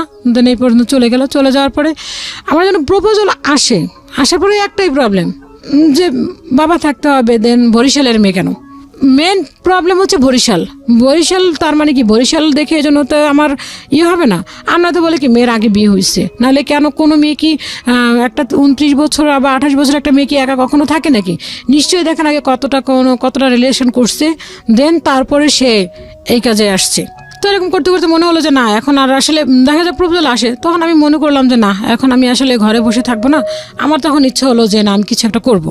তখন ঘরে বসে আমি মেশিনটা আরও একটা বাড়ালাম, কর্মচারী নিলাম। আমি একটা মেয়েকে, যে এখন আমার সাথে যে আসছে ও হচ্ছে, ওকে আমি নিজে ফ্রিলি কাজ শিখালাম। তো আমি অনেকজনকে কাজ শিখাইছি, কাজ শিখানে দেন পরে এখন মনে হলো কি যে না, আমি বিয়ে করবো। তো আম্মু এর মাঝখানে হচ্ছে তার চিন্তা হচ্ছে যে বিয়ে করবে না কেন, কারণ কি তোমার, তুমি বিয়ে করবে না কেন? আম্মা আমার সবসময় আমাকে একই কথা বলে, বিয়ে করতে হবে। তো আমাকে বিয়ে করতে গেলে তোমার তো আমি যে বলবে যে বাবা নাই, দ্বিতীয় কথা তোমার বাড়ি আছে, তুমি কি যৌতুক দিতে পারবে আমাকে 5 লাখ টাকা? মানুষ তো শুনে যে মামা লন্ডনে থাকে, যে মামার কাছে মনে হয় যে হয়তো বা লন্ডন নিয়ে যেতে পারবে, আর নয়তো বা মামা শ্বশুর হয়তো বা ইয়েতে থাকে, লন্ডন থেকে 5 লাখ টাকা দিতে পারবে, নয়তো বা মেয়ে যে কাজ করছে এতদিন যাবত যে কাজগুলি করছে সে কি শুধু খাইছি, তার টাকা পয়সা মোটেও জমানো নাই। কিন্তু ভাইয়া একটা কথা বলতে গেলে কি, আমি যে ইনকাম করছি সবটুকু আমি নিজের খরচে লাগছে, কারণ আমার বাসা ভাড়া দিতে হচ্ছে প্রতি মাসে। আমি ইনকাম বা যতটুকু করতাম ঘরে বসে বাসা ভাড়া দিতাম, টুকটাক নিজের খরচ চলতাম, সব কিছু করতাম। তো এরকম করতে করতে পরে মামা যখন এই কথা বলো, তো দেন 2012 সালে মামা বিয়ে করলো। বিয়ে করার পরে তো মামা এর মাঝখানে আমাকে বারবার বলতো যে তুই পড়াশোনাটা শুরু কর। তো আমার একটা লজ্জাবোধ কাজ করতো যে আমার ভাইরা এখন মোটামুটি পড়াশোনা করতেছে, ওরা ভার্সিটিতে পড়ে, আমি এখন পড়াশোনা করবো, ওর ফ্রেন্ড সার্কেল বা কী বলবে, এরকম একটা লজ্জা কাজ করতো আমার কাছে। তো আমি না পড়তে চাইতাম না, যে না থাক এখন আর পরে কী করবো, এখন তো কাজই করতেছে, আর পরে কী করবো। তো 2012 সালে আমার মামি হচ্ছে সে ঢাকা ইউনিভার্সিটি থেকে পড়াশোনা করছে। সে বললো কি, তো বললো যে তুমি এই কথা কেন বলতেছো, তোমার লজ্জা পাচ্ছে? আমার এক নানু আছে, তার ছেলে মাস্টার ডিগ্রি কমপ্লিট করে ফেলছে, দেন সে ওপেন থেকে সে পড়াশোনা করতেছে, তার কি এখন দরকার পড়াশোনা করাটা? তখন ভাবলাম যে সেটাও তো হতে পারে যে সে বুড়ো বয়সে যদি পড়াশোনা করতে পারে, তাহলে আমি কেন করতে পারবো না? দেন ওই 2013 সালে তখন আমি চিন্তা করলাম যে না, আমি পড়াশোনা আবার শুরু করবো। দেন আমি আবার তখন পড়াশোনার জন্য আবার গেলাম, মাদ্রাসা শিক্ষা বোর্ডে গেলাম। তো সেখানে গেলাম যে বললাম যে আমি তো অনেক দিনের গ্যাপ, যেহেতু 20 লং টাইম গ্যাপ, তো আমি ওখানে গেলাম যে 8-এ ভর্তি হবো। তারা বললো যে না, এখন নেওয়া যাবে না, আমাদের রেজিস্ট্রেশন হয়ে গেছে, এখন 8-এ ভর্তি করা যাবে না। দেন 9-এ যদি হয় তাহলে আমরা হয়তো কিছুটা হেল্প করতে পারি 9-এ ভর্তি হলে। তাই আমি ভাবলাম যে 9-এ ভর্তি হয়ে যে আমি এতদিনের গ্যাপটা কীভাবে পূরণ করব, আমার পক্ষে তো পসিবল না গ্যাপটা পূরণ করার।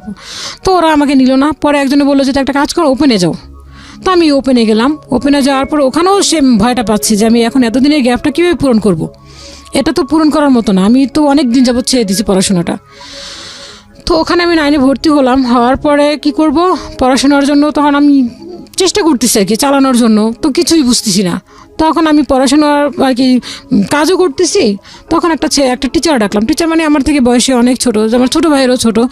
ওকে আমি রাখলাম। রাখার পর ওকে আমি খোলাখুলি বললাম যে দেখেন ভাইয়া, ছোটো আমার, বাট ও তোমার একজন টিচার। তো ওকে আমি বললাম দেখেন ভাইয়া, আপনি ধরে নেন আপনি ক্লাস একটা 1-এর বাচ্চাকে পড়াচ্ছেন, দেন আমি কিছুই পারি না। আমার ইংলিশটা শিখাবেন হচ্ছেন ABCD থেকে, আর অঙ্ক শিখাবেন হচ্ছেন 1-2 থেকে, দেন আমি কিছুই পারি না, আপনি আমাকে এভাবে করে শিখাবেন। ও না জিনিসটা প্রথমত খুব নিল যে আপনি এই বয়সে এসে আবার পড়াশোনা শুরু করছেন, খুব খুব আনন্দ সহকারে নিল। তো আমাকে সেটাই করলো, সেভাবে করে আমাকে বললো যে ঠিক আছে আপু, আপনাকে আমি সেভাবে করে শিখাবো। দেন আমাকে ঠিক সেভাবে করে শিখালো। ও গিয়ে ওর মাকেও বললো, মা তুমি তো পড়াশুনো করতে পারো, দেখো আপু এই বয়সে এসে পড়াশুনো করতে। ও আমাকে আবার এসে গল্পগুলি বললো। তো দেন আমি এরকম করে করলাম। দেন ম্যাট্রিক পাস করলাম আর কি, মোটামুটি ভালো আর কি, 3 পয়েন্ট পাইলাম। পাওয়ার পরে পাস করলাম। করার পরে তো এখন হচ্ছে আমি যেহেতু আমি বিয়ে করতেছি না, বিয়ের জন্য প্রপোজাল আসলো, একই প্রবলেম। তো আমি বললাম যে না আম্মা দরকার নেই। তো এখন মানুষে বলে কি, জোর কেন বিয়ে হচ্ছে না, নিশ্চয়ই কেউ ক্ষতি করে রাখছে। যেমন আমাদের একটা কালচার আছে, বলে যে এতদিন লং টাইম যদি বিয়ে না হয় তাহলে বলে যে মানুষের বান মেরে রাখছে এই সেই। তা আম্মু বিভিন্ন ধরনের ট্রিটমেন্ট চালাতে শুরু করলো। বলে যে অমুক করতে পারবে। তা আমি বললাম আম্মা এগুলি বিশ্বাস করি না, এগুলি যে আদৌ সত্য কিনা তুমি কিন্তু জানো না, বাট এগুলি শুধুমাত্র মানুষের টাকা খাওয়ার ফোন দিই। তো আম্মু আমার গোচরেও শুরু করলো, যে আমাকে না জেনেও শুরু করলো, দেন আমাকে নিয়ে গিয়েও শুরু করলো। তো এক পর্যায়ে আমি চিন্তা করলাম যে আসলে সত্য কথা, এখন হয়তো আমার শক্তি আছে, আমি কাজ করে খাচ্ছি। দেন ভাইরা যখন বিয়ে করবে, দেন তখন আমার কি হবে, মাঝে মধ্যে এটা চিন্তা করি। আবার মাঝে মধ্যে চিন্তা করি যে বিয়ে করে যে আমি ভালো থাকবো তারও তো গ্যারান্টি নেই। কারণ বড় আপুকে এত সুন্দর করে নিল, সেই বড় আপুকে এরকমভাবেই করলো, দেন তাকে আবার ডিভোর্স দিয়ে দিল। দেন আমার বড় আপু ডিভোর্স, সে আমার দুলাভাইয়ের কাছ থেকে সেটেল আসছে। দেন আমার আম্মুর সাথে আমার আব্বুর 32টা বছরের সংসার, সেখানেও সে চলে আসলো। তাহলে আমি বিয়ে করে কি করব? তাহলে আমি একাই এসে ভালো আছি। দেন বুড়ো হয়ে যাবো, তখন আমার বললাম আম্মা বুড়ো হয়ে যাবো, সমস্যা নাই, তোমার ছেলেরা বিয়ে করে ফেলবে, তুমি আমার কাছে চলে আসবা। না, আমি আমার মেয়েদেরটা খাই না, মেয়েদেরটা যা খাইছি তাই যথেষ্ট, আর কোনো মেয়েরটা খাওয়ার ইচ্ছা নাই, তোমারটা খাইছি, তুমি যে এখন আমাদের দিচ্ছ এটাই অনেক কিছু। আম্মা হচ্ছে তার মেয়েদেরটা খাওয়া যাবে না, ছেলেদেরটা খাওয়া যাবে। আম্মাও ছেলেদের প্রতি সংগ্রাম এবং সামাজিকতা, পারিবারিক ইতিহাস সবকিছুই আজকের গল্পে আছে। আমি শেষে গিয়ে কথা বলবো, কিন্তু এই পয়েন্টটা নোট করবেন প্লিজ। হ্যাঁ বলুন। তো এই কথা বলার পরে তো আপুর হচ্ছে সংসার ভাঙ বলতেছে যে বাচ্চা, একটা মানুষের কি বাচ্চা হলে যে সংসার টিকবে এমন কথা না। আমরা তো 4টা ভাই বোন, যে আমার আম্মুর সাথে আব্বু ডিভোর্স হয়েছে তা না, কিন্তু আব্বু তো আম্মুকে ছেড়ে চলে গেছে। আম্মু বলছে এরকম একটা পর্যায়ে যে তার হাতে হাত রেখে বলছে যে কোনোদিন তোমাকে ছেড়ে যাবো না, যদি আমি যাই কখনো তাহলে আমাকে রাসূল শাফায়াত করবে না। তো আমার আব্বুর হাতে একটা আঙুল কেটে গেছে। আম্মু বারবার বলে যে যেহেতু আমার সাথে ওয়াদা করছে সেই জন্য আঙুলটা কেটে গেছে। যাই হোক, তো এরকম করে বলতে বলতে পরে আম্মু এখনও বলে যে তুই বিয়ের জন্য রাজি হওয়া। তো আম্মুকে আমি এখন ঝাড়ি দিয়ে বসায় রাখি যে তুমি কি প্রপোজাল আনছো আমার জন্য, না আনো আগে দেন তারপর বলো। তো দেখা গেল যে ঘটক আসে, ঘটক এসে ঘটকে মনে করেন 5,000-6,000 টাকা নিয়ে চলে যায়, দেন দাঁড় সেকেন্ড বার কোনো কথা থাকে না। তো আম্মুকে বলে আম্মু শুধু শুধু ঘটককে কেন টাকা দিচ্ছ? আমাদের তো অপশন হচ্ছে যে তোমার দেখো যদি কোনো প্রপোজাল আসে বলে এক কথা বলে কি বরিশালের মেয়ে, বাবা বরিশালের মেয়েরা যেন কত খারাপ। হ্যাঁ, তো এই কথা বলাতে আমার কাছে খুব খারাপ লাগে যে বরিশালের মেয়ে। তো আমি পরে দেখা গেলাম যে আম্মু বারবার টেনশন করে, তো মামা আমার সাথে মামা সাপোর্ট আছে। মামা বললো যে না ঠিক আছে তুমি যদি বিয়ে না করতে চাও সমস্যা না, কিন্তু বাবা বাংলাদেশের কালচারের সাথে তো কালচারটা যায় না যে বিয়ে না করে একটা মেয়ে কখনোই থাকতে পারে না। দেন আমি তো বাইরে আছি, এখানে থাকা পসিবল, তুমি বাংলাদেশে থাকতে পারবে না, একা থাকতে গেলে তোমাকে বিভিন্ন ধরনের বিভিন্ন রকম কথা বলবে। তো বাসায় থাকলাম, তো আমার এখানে এলাকায় একটা দোকান খালি হলো আমার বাসার পাশেই। তো ভাবলাম কি যে দোকানটা নেই, দোকানটা নিলে হয়তো বা আমার দোকানে থাকবো, কাজ করবো, দেন ওইটা নিয়ে আমি কিছু একটা করব। তো দোকানটা নিতে গেলাম, তো মা সাপোর্ট দিচ্ছে না, মানুষে খারাপ বলবে বিয়ে হয় না, দেন এখন দোকান নিয়ে বসছে, কেউই আমাকে সাপোর্ট দিচ্ছে না। শুধু মামাই সাপোর্ট দিল যে বাবা তুমি এইটা বলো না, দোকান নিলে যে তুমি খারাপ তা তো না, তুমি দোকান নাও, আমি তোমার সাথে আছি। তো মামা বললো ঠিক আছে তো তুমি দোকান নাও। তো আমি দোকানটা নিলাম। তো এখন দেখলাম কি যে এক একজন এক রকম মন্তব্য করে যে দোকান বিয়ে হচ্ছে না তাই এখন দোকান নিয়ে আসছে। আমার এলাকাটা এরকম যে কিছু লোক হচ্ছে এখন তাদের সম্পত্তির ওখানে দামটা বেড়ে যাওয়ার কারণে তারা এখন হচ্ছে কি কিছু দোকানের সামনে আড্ডা বসে ওই গবেষণা নিয়ে থাকে যে হ্যাঁ ও বিয়ে করবে না, এখন কি করবে, বাপ মায়েরে খাওয়াচ্ছে, ভাইদেরকে খাওয়াচ্ছে, এই সেই। কিন্তু আসলে হ্যাঁ আমি যদি আজকে না হতাম বা আমি আজকে না ছেলে হতাম তাহলে অবশ্যই আমার ফ্যামিলিটাকে আমাকে বড় দেখতে হতো। হ্যাঁ, অনেকে আবার চিন্তা করে যে ভাইয়ের তো ইনকাম আছে, ভাই তো দিতে পারতেছে না কেন, ভাই দেয় না কেন। হ্যাঁ, আমার ভাইয়ের দোকান আছে, আমার ভাই সে একটা দোকান কিনছে মালিবাগে। তো আমার ভাইয়েরটা দিয়ে ভাই নিজেই চলতেছে, সেও তার পড়াশোনা খরচ চালাচ্ছে, সে একটা ইঞ্জিনিয়ারিং কমপ্লিট করছে, দেন সে পড়াশোনা করে তার দোকানটা চালাইছে, দোকানটা এখন নিজের নামে কিনে নিছে। এখন মানুষ হয়তো বা চিন্তা করে যে ভাইয়ের এত টাকা আছে কিন্তু আমার ভাইও আমাকে 1 টাকা দিবে না, আর দেন আমার মামার টাকা যে নিব আমি, আর মামা যে সে তো ওখানে গেছে তার তো 2টা বাচ্চা আছে। সবাই চিন্তা করে গেছেন তার মামার টাকা আছে দিলেই মনে হয় পাওয়া যাবে, দেন মামা যদি টাকা না দেয় তাহলে হয়তো আমাকে কেউ নিয়ে যেতে পারবে ওনারা। হ্যাঁ, যে ইউকেতে নিয়ে যেতে পারবে, কিন্তু ওখান থেকে নেওয়া তো এতটা পসিবল না। তো এরকম বলতে বলতে পরে একসময় মাকে বললাম যে মা আমি দোকানটা নেই। তো মা বললো যে আমি জানি না তুমি কি করবা, তোমার ইচ্ছা, তুমি যেটা ইচ্ছা তুমি সেটা করো। তো মামাকে বললাম, মামা শ্বশুরের দিক থেকেও বললো যে দোকানটা নেওয়া কি তোমার দরকার, তুমি তো ঘরেই ভালো আছো। আমি বলছি আমি বাসায় ভালো আছি ঠিক আছে আমি জানি, আমি একটা কাস্টমার বাড়লো, আমি একটু ভালোই করতে পারলাম। তো এই কথা বলার পরে বললো যে ঠিক আছে তুমি নাও। তো নিলাম, নেওয়ার পর ওই একই কথা যে এখন বিয়ে হচ্ছে না কি করবে, তাই দোকান চালাচ্ছে, দোকানের জন্য করতেছে। মাও চারিদিক থেকে কথা শুনছে, মেয়ের ইনকাম খাচ্ছে।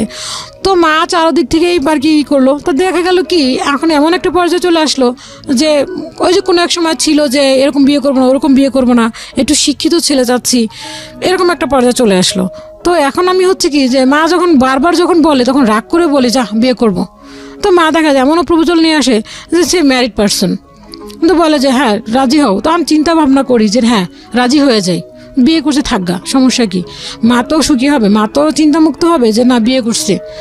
তো যখন আসার পরে যখনই শুনে যে সে একটা ম্যারিড পারসন, হ্যাঁ, দেন এর মাঝখানে আমি পড়াশোনাটা আমার রানিংই হয়ে আছে।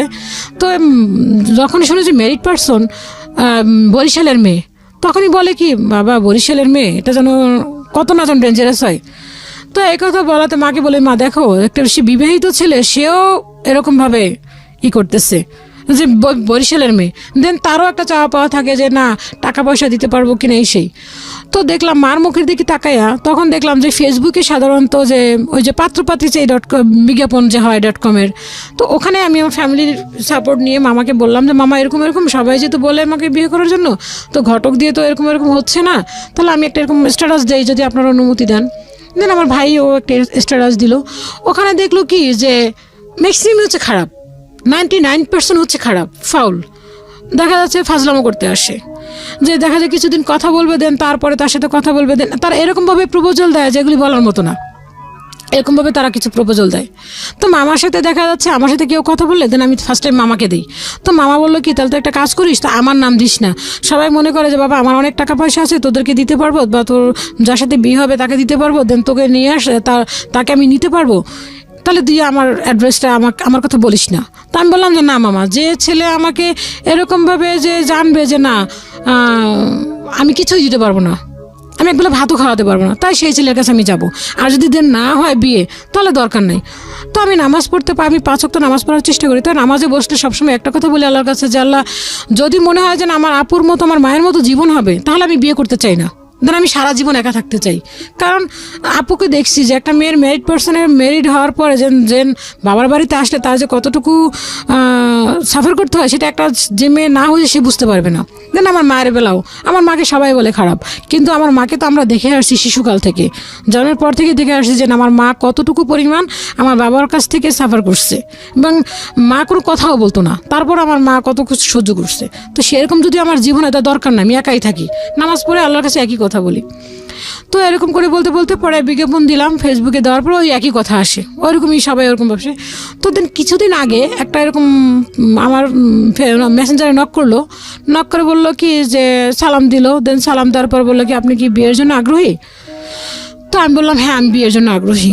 তো আমি তখন বললাম যে আপনি কে বলছেন, সালামের উত্তর দিয়ে বললাম আপনি কে বলছেন। তো উনি ওনার নাম বললেন, দেন আমি বললাম আপনি কি করেন। তো উনি সব কিছু বললো যে ওনার একটা বিজনেস আছে, দেন উনি বাড়ি আছে ওনার, সব কিছু বললো। উনি 5 ওয়াক্ত নামাজ পড়ে, এই সেটা উনি অনেক কথা বললো। বলার পর উনি কিছু অপশন দিল আমাকে। তা আমি বললাম হ্যাঁ। তো উনি আমাকে বললো যে আপনার ছবি দেন। তা আমি বললাম আমি আপনাকে ছবি দেবো আগে কোন কারণে, আপনি আপনার ছবি দেন, আপনার তো প্রোফাইলে দেখলাম কোনো পিক নেই। তো বললো যে আচ্ছা ঠিক আছে। উনি ওনার প্রোফাইলের পিক দিল, দেওয়ার পরে ওনার প্রোফাইলটা ঘাটলাম, দেখলাম ইসলামিক নিয়ে ওনার অনেক কথা লেখা, হ্যাঁ ইসলামিক মাইন্ডেরই। তো উনি আমাকে অপশন দিল যে ফার্স্ট টাইম অপশন হচ্ছে যে আপনাকে বোরকা পড়তে হবে, দেন হাত মুজো পড়তে হবে, পা মুজো পড়তে হবে, একদম পুরা একদম বোরকা পরে একদম পুরো ঢাকা থাকতে হবে। ওকে ঠিক আছে, মেনে নিলাম। কারণ আমি মেনে নিয়েছি তারও অনেক কারণ আছে, যে চিন্তা করলাম বয়সটা তো হয়ে গেছে, 29 বছর বয়স, 28 বছর বয়স, তো এখন আর কি করব। যদি সেরকম ভালো একটা লোক পাই, যদি আমাকে এভাবে সে রাখতে পারে ঢেকে, তাহলে আমার তো কোনো সমস্যা নেই। কোনো এক সময় অপশন ছিল যে আমি বোরকা পরবো না, আমি একটু ওরকমের উশৃঙ্খল চলাফেরা তাও কিন্তু না, বাট শালীনতা বজায় রেখে আমি পরে চলাফেরা করবো, কিন্তু বোরকা পরার কখনো চিন্তা করিনি। তাই আমি চিন্তা করলাম যে না বোরকা পরি। তো উনি বললো যে বোরকা পড়তে হবে, দেন ওনাকে পড়াশোনা করা যাবে না। তো তো ওনাকে আমি 2টা মিথ্যা কথা বললাম। একটা মিথ্যা কথা হচ্ছে যে উনি যখন আমাকে জিজ্ঞেস করলো পড়াশোনা কতটুকু, তখন আমি বললাম আমি বিবিএ পড়ছি। কিন্তু আমি তো বিবিএ পড়ছি না, আমি হচ্ছে এখন এই 1 তারিখে আমার হচ্ছে ফাইনাল, এই ইন্টার ফাইনাল। তো আমি এইটা বললাম। আর সেকেন্ড কথা বললাম হচ্ছে বাবা আছে। তো এই কথা বলার পরে উনি আমাকে বললো কি যে ঠিক আছে। তো উনি আমার ছবি দেখলো, ছবি দেখে বললো যে পছন্দ করলো। তো ওনার সাথে আমার ফেসবুকে ভালোই চ্যাটিং হচ্ছে। তো বললো পড়াশোনা করা যাবে না, জব করা যাবে না, কিছুই করা যাবে না। তো আমি বললাম যে কেন, যদি পড়াশোনা করতে চাই সমস্যা কোথায়, আমি ভর্তি হয়ে থাকবো, পড়াশোনাটা চালিয়ে যাব। তো বললো যে না পড়াশোনা করা যাবে না, এতদিন করেন, এখন পড়াশোনা করে কী করবেন, জব করবেন? আমি বললাম না জব করবো না। তো উনি বললো বিজনেস করে, উনি হচ্ছে বিকম পাস, ওনার বাড়ি আছে। তো বললাম যে চেহারাটাও তো আহামরি কোনো কিছু যে তাও না। তো ভাবলাম মানুষের চেহারা দিয়ে কী হবে, সে যে একটা মানুষ এবং যে সে একটা ইসলামিক মাইন্ডে, নিশ্চয়ই সে ভালো হবে। তো দেন তার কথা সম্পূর্ণ রাজি হলাম। তো একদিন পরে ওনার সাথে আমার কথা হয়েছে 22 তারিখে। 24 তারিখে উনি আমাকে ফেসবুকে বললো কি যে আপনার সাথে আমি দেখা করবো। তো আমি বললাম আমার সাথে আপনি দেখা করবেন, ঠিক আছে, সেটা হচ্ছে 2 দিন পরে দেখা করি। আমি 24 তারিখে বললাম যে 26 তারিখে দেখা করি। না 26 তারিখে দেখা করা যাবে না, আপনি আজকে দেখা করবেন আমার সাথে। আমি বললাম যে না আমি আজকে একটু বিজি আসছি, আমার কাজ আছে। তো দেন তার মানে আপনি আমাকে পছন্দ করেন নাই, তাই তো? তো আমার জিনিসটা মনের ভিতরে একটা কেমন হয়ে গেল। আর ওনার কথাটা এমনভাবে উনি আমাকে কনভিন্স করলো, উনি নাম্বার দিয়ে দিল সাথে সাথে। যেন আমার একটা নাম্বার ছিল, ওই নাম্বারটা আমি দিয়ে দিলাম। তো আমার সাথে ফোনে কথা হচ্ছে, দেন উনি আমার সাথে কন্ট্যাক্ট করছে, আমার সাথে যোগাযোগ করছে। করার পরে লাস্ট মোমেন্টে উনি আমাকে কী করলো, যে উনি আমাকে বললো যে না তার মানে আপনি আমাকে পছন্দ করছেন না। আমি বললাম তাই, ঠিক আছে যান আপনি আসেন। তাহলে কাজ করেন, আপনি যেখানে আছেন সেখানে আপনি অ্যাপসটা পাঠান, লোকেশন পাঠান। তো আমি বললাম যে লোকেশন পাঠাতে পারি না, আপনি আমাকে বলে দিলে এভাবে পাঠান। তো আমি এভাবে পাঠাচ্ছি, দেন হচ্ছে না। পরে আমি বললাম আমি ওনাকে ফুল অ্যাড্রেসটা দিয়ে দিলাম, একদম A to Z। দেন আমার দোকানের একটা পিক দিলাম, দেওয়ার পরে উনি কি করলো, উনি ওই অনুসারে আসলো। তো উনি আমাকে বললো যে আমি এত টাইমের মধ্যে চলে আসতেছি। সত্যি সত্যি উনি ঠিক ওই টাইমে চলে আসলো। দেন এর মাঝখানে আমি মামাকে বললাম যে মামা এরকম এরকম একটা ছেলে এরকম নক করছে আমাকে, সে এই ব্যাপার। তো মামা বললো যে দেখো সে কি রিয়েল। আমি বলছি এই ব্যাপার, আপনি একটা কথা বলেন, দেন কথা বলে তাহলে আমি বুঝতে পারবো। তা আমি আমাকে কোনো ছেলে যদি নক করে আগে মামাকে জানাই, ইনফরমেশন করতে আগে মামাকে দিই। যদি মামা যদি দেন বলে ওকে দেন ঠিক আছে তাহলে আমি আগাই, না হলে আর আমি আগাই না। তো মামাকে দিলাম, মামা বললো যে ছেলের সাথে কথা বলে তো মনে হচ্ছে যে ভালো মনে হচ্ছে। তো উনি আসলো, আসার পরে দেখা হলো, দেখা হওয়ার পরে বললো যে ঠিক আছে আমরা দুপুরে একসাথে লাঞ্চ করবো। তো আমি দোকানে তাড়াতাড়ি করে দোকান থেকে চলে যাই যখন, তো দোকানে আমি তালাটা মারছি যে, কিন্তু তালাটা আমার লাগে নাই, তালাটা খোলা। সারা রাত ধরে আমার দোকানের তালাটা খোলা, আমি জানতাম না। আমি যখন বাসায় আসছি তারপর দুপুরে লাঞ্চ করলাম, লাঞ্চ করার পর ওখান থেকে আমি একটু রিক্সা দিয়ে ঘুরলাম, ঘোরার পর রিক্সা দিয়ে এক জায়গায় বসলাম, বসার পরে আসলাম। তো উনি আমাকে ওখানে তখন বললো, উনি আর কি বিয়ের ব্যাপারে কথা বললো যে উনি ইন্ডিয়াতে যাবে, ওনার বোনের হাজব্যান্ডের ক্যান্সার, দেন উনি ফেব্রুয়ারিতে এসে ওখানে থাকবো 2-3 দিন, দেন নেক্সট মান্থে আমাদের 15-এর ভিতরে কিছু একটা কথা বলা হয়ে যাবে। উনি আমাকে এভাবে বললো। বলার পরে তো আমি বললাম, আমি তো খুব ওনার কথা আমি এতটাই কনভিন্স হয়ে গেলাম যে মনে হচ্ছিল উনি যা বলতেছে সবই রাইট, এরকম মনে হচ্ছিল। তুমি ওনার কথা খুব বিশ্বাস করা শুরু করলাম। উনি আমাকে বিয়ে করবে, কত টাকা কাবিন দিবে, কাবিনের টাকা তো শোধ করতে হবে, দেন বিয়েতে কোনো অনুষ্ঠান করা যাবে না। দেন তখন আমি ওনার ফেসবুকটা ঘাটলাম, বাসায় আসলাম, ঘাইটে দেখলাম ওনার আরেকটা আইডি আছে, আইডিতে দেখলাম যে ওনার ইসলামিক মাইন্ড নিয়েই অনেক কথাই, সব কিছু হচ্ছে ইসলামিকের ইয়ে নিয়ে। তো তখন আরও বিশ্বাস হলো ওনার প্রতি, আমি ওনাকে আরও ট্রাস্ট করলাম, বললাম যে না তাহলে মনে হয় সত্যি রিয়েলি অনেক ভালো। তো উনি আসলো, আসার পরে উনি আর কি এমন একটা পর্যায়ে চলে গেল যে উনি আমাকে তখন বাসায় আসার পরে মায়ের সাথে কথা বললো। মায়ের সাথে কথা বলার পরে আমি যে আমার কলেজ থেকে পিকনিকে যাবো কক্সবাজার, সে আমাকে যেতে দিবে না, বলে না তুমি যাবো না, আমি তোমাকে নিয়ে অন্য জায়গায় ঘুরতে যাবো, হানিমুন করতে যাবো, ইন্ডিয়াতে যাবো, সেই। আমার না যখন এই কথাটা বললো, আমার কাছে মনে হচ্ছিল যে না এটা আসলে ফাউল, এটা পসিবল না। সবাই তো এরকম শুনি যে তোমাকে নিয়ে অমুক জায়গায় ঘুরতে যাবো, তোমাকে নিয়ে অমুক করবো, কিন্তু আসলে এটা আমি বিশ্বাস করিনি তখন। নিশ্চয়ই অতটা সিরিয়াসলি নেই উনি। তখন মার সাথে কথা বললো, মাকে বললো কি যে ঠিক আছে আমি ইন্ডিয়া থেকে আসার পরে আপনার সাথে মায়ের সাথে কথা বলাই দিব। তো মাও বললো যে ঠিক আছে বাবা তুমি আগে ইন্ডিয়া থেকে আসো, তোমার দুলাভাই সুস্থ হোক, দেন তারপরে কথা বলি। তো আসলো, আসার পর উনি তখন এই কথা বললো। তো উনি এখন কি করলো, প্রতিদিন করে আমার কাছে আসতেছে দোকানে, প্রতিদিন একবার করে সে চলে আসতেছে। তো আমার দোকানটা এরকম, সেটা হচ্ছে একটা মহিলা, যেহেতু ওখানে সম্পূর্ণ মহিলা মানুষ এলাও, সেখানে কোনো ছেলে মানুষ এলাও না। তো ভাবলাম এখানে যদি আসে মানুষের তো আমাকে খারাপ মাইন্ডে নিতে পারে যে একটা ছেলে মানুষ চিনি না জানি না এখানে ঢুকতেছে বারবার, আর ওখানে একটা সিসি ক্যামেরা আছে, যদি দেখে ফেলে কেমন খারাপ মাইন্ডে নিবে। তো এই কথা বলার পরে আমি বললাম যে এটা একটা, তখন আমি বললাম যে তুমি আইসো না, দোকানে আইসো না। তো আমাকে বললো কি যে কেন, আমি বললাম আমাকে এরকম এরকম কিছু লোক দেখে বলতেছি কি যে তুমি আইসো না, আসলে তোমাকে ওই লোকটা কে, ওই ছেলেটা কে তোমার দোকানে ঢুকতেছে। তো এরকম মিথ্যা বললাম আর কি, এক পর্যায়ে মিথ্যা বললাম। তো বলে কি তুমি আমার সাথে মিথ্যা বলে ভালো করলো না। হ্যাঁ, তো এখন এই কথা বলার পর ও আমার সাথে আর কথা বলতেছে না, চুপচাপ, একদম পুরাই চুপচাপ। তো আমি ফোন দিই, রিসিভ করে না, কথা বলি, মেসেজ করি, কোনো মেসেজের রিপ্লাই দিচ্ছে না। দেন ওর 2টা আইডি খুঁজে পেলাম ফেসবুকে। তো 2টা আইডিতে আমি নক দিলাম, কোনো আইডিতে আমাকে নক করতেছে না, ফেসবুকে কোনো নক করতেছে না, এবং ফোনও দিচ্ছে তাও না। তো এক পর্যায়ে সে আমাকে করলো, বললো কি যে আমি ইন্ডিয়াতে যাচ্ছি। তো সারাদিন যেদিন ইন্ডিয়াতে যাবে 4 তারিখে ইন্ডিয়াতে গেল। তো আমি বললাম কি যে তুমি একটা কাজ করো, আমাকে বললো তুমি 4 তারিখে আমার সাথে দেখা করো। তো আমি বললাম না, তুমি ইন্ডিয়াতে যেতে যাচ্ছ, তুমি তো কিছুদিন পরে চলে আসতেছো, তাহলে তখনই আমি যা কথা বলি, এখন কথা বলার কি দরকার, এখন দেখা করার কি দরকার। কিন্তু আমার ভালো লাগতো, মানুষের কাছে শুনতাম একটা ছেলে একটা মেয়ের জন্য অনেক দূর দূরান্ত থেকে চলে আসে দেখা করার জন্য, তো আমার কাছে ভালো লাগতো।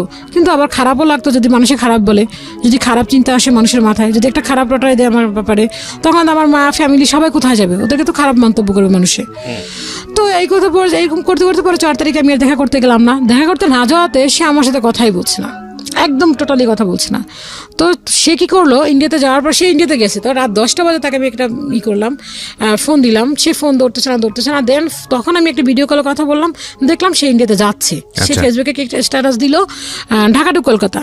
ওকে, দেওয়ার পরে সে লাস্টে বললো কি যে, তো এই কথা বলার পর সে লাস্ট মোমেন্টে আমাকে ফেসবুকে স্ট্যাটাস দিল যে বরিশালের মানুষ হচ্ছে ইন্ডিয়া, তো দেশেও যেরকম খচ্চর, দেন বাংলাদেশ ইন্ডিয়া তো সেম একই রকম। আচ্ছা, সে এরকম স্ট্যাটাস দিল, আমার জিনিসটা খুব খারাপ লাগলো। তো একটা ওর ফ্রেন্ড, ফেসবুকের এক ফ্রেন্ড বললো কি ভাই এটা কেমন কথা বললেন। তো ওকে বললো, উঠে বললো কি যে তার মানে কি তোর ফেসবুকে তোর কি কোনো গার্লফ্রেন্ড আছে নাকি বরিশালের। তো এরকম এক পর্যায়ে তখন আমি তাকে ফোন দিলাম, সে আমার কথা বলতেছে না। ইন্ডিয়াতে আসছে, ইন্ডিয়া থেকে আসার পরে সে আমার কোনো রেসপন্স করতেছে না। দেন মামা আসলো, পরে এই কথা বলার পরে সে কোনো রেসপন্স না দেওয়াতে পরে মামাকে বললাম, মামা আপনি একটা কাজ করেন, আপনি একটা ফোন দেন, যেহেতু বলছেন ইন্ডিয়া থেকে আসার পরে কিছু একটা বলবে, তো আপনি একটা কাজ করেন, ইন্ডিয়া থেকে আসছে, এখন আপনি একটা ফোন দেন। তো আমি ওকে নক করলাম, ও বললো কি যে না, আমি মা রাজি হচ্ছে না, এই সেই বিভিন্ন রকম কথা বললো। তো মামাকে দিয়ে কথা বলালাম, মামাকে বললো কি যে আমার মা, আমার ফ্যামিলি রাজি হচ্ছে না, মা রাজি হলো, বাবা রাজি হচ্ছে না। তখন মামা বুঝলো যে না, আসলেও সত্য, যে তার মানে এটা সত্যিই ফাউল, কোনো ইয়ে না। আমি একটু যদি সাম আপ করি, মানে সম্পর্কটা আপনার আলটিমেটলি ওই সম্পর্কটা আর আগায়নি, তাই তো? না, আগাচ্ছে না, ওটা আগায়নি। ক্লোজ। আচ্ছা, তো আপনার বর্তমান অবস্থা হচ্ছে যে আপনি এখন 29 বছর বয়সে আপনি জীবন যুদ্ধ করে যাচ্ছেন নিজের মতো করে। হ্যাঁ, নিজের মতো করে যুদ্ধ করে যাচ্ছি। এবং but সেখানে এখন আপনার পড়াশোনা- করতে পরিবার নাই, আপনাকে সাপোর্ট করার মতো কেউ নাই, মা আছে, মা আপনার উপর নির্ভর, এবং আপনি নিজে নিজের সংসারটা হ্যাঁ, চালান নিজে নিজে নিজের মতো সংসার আমি করে করছি। স্বপ্ন দেন আছে? বাসা ভাড়া, দোকান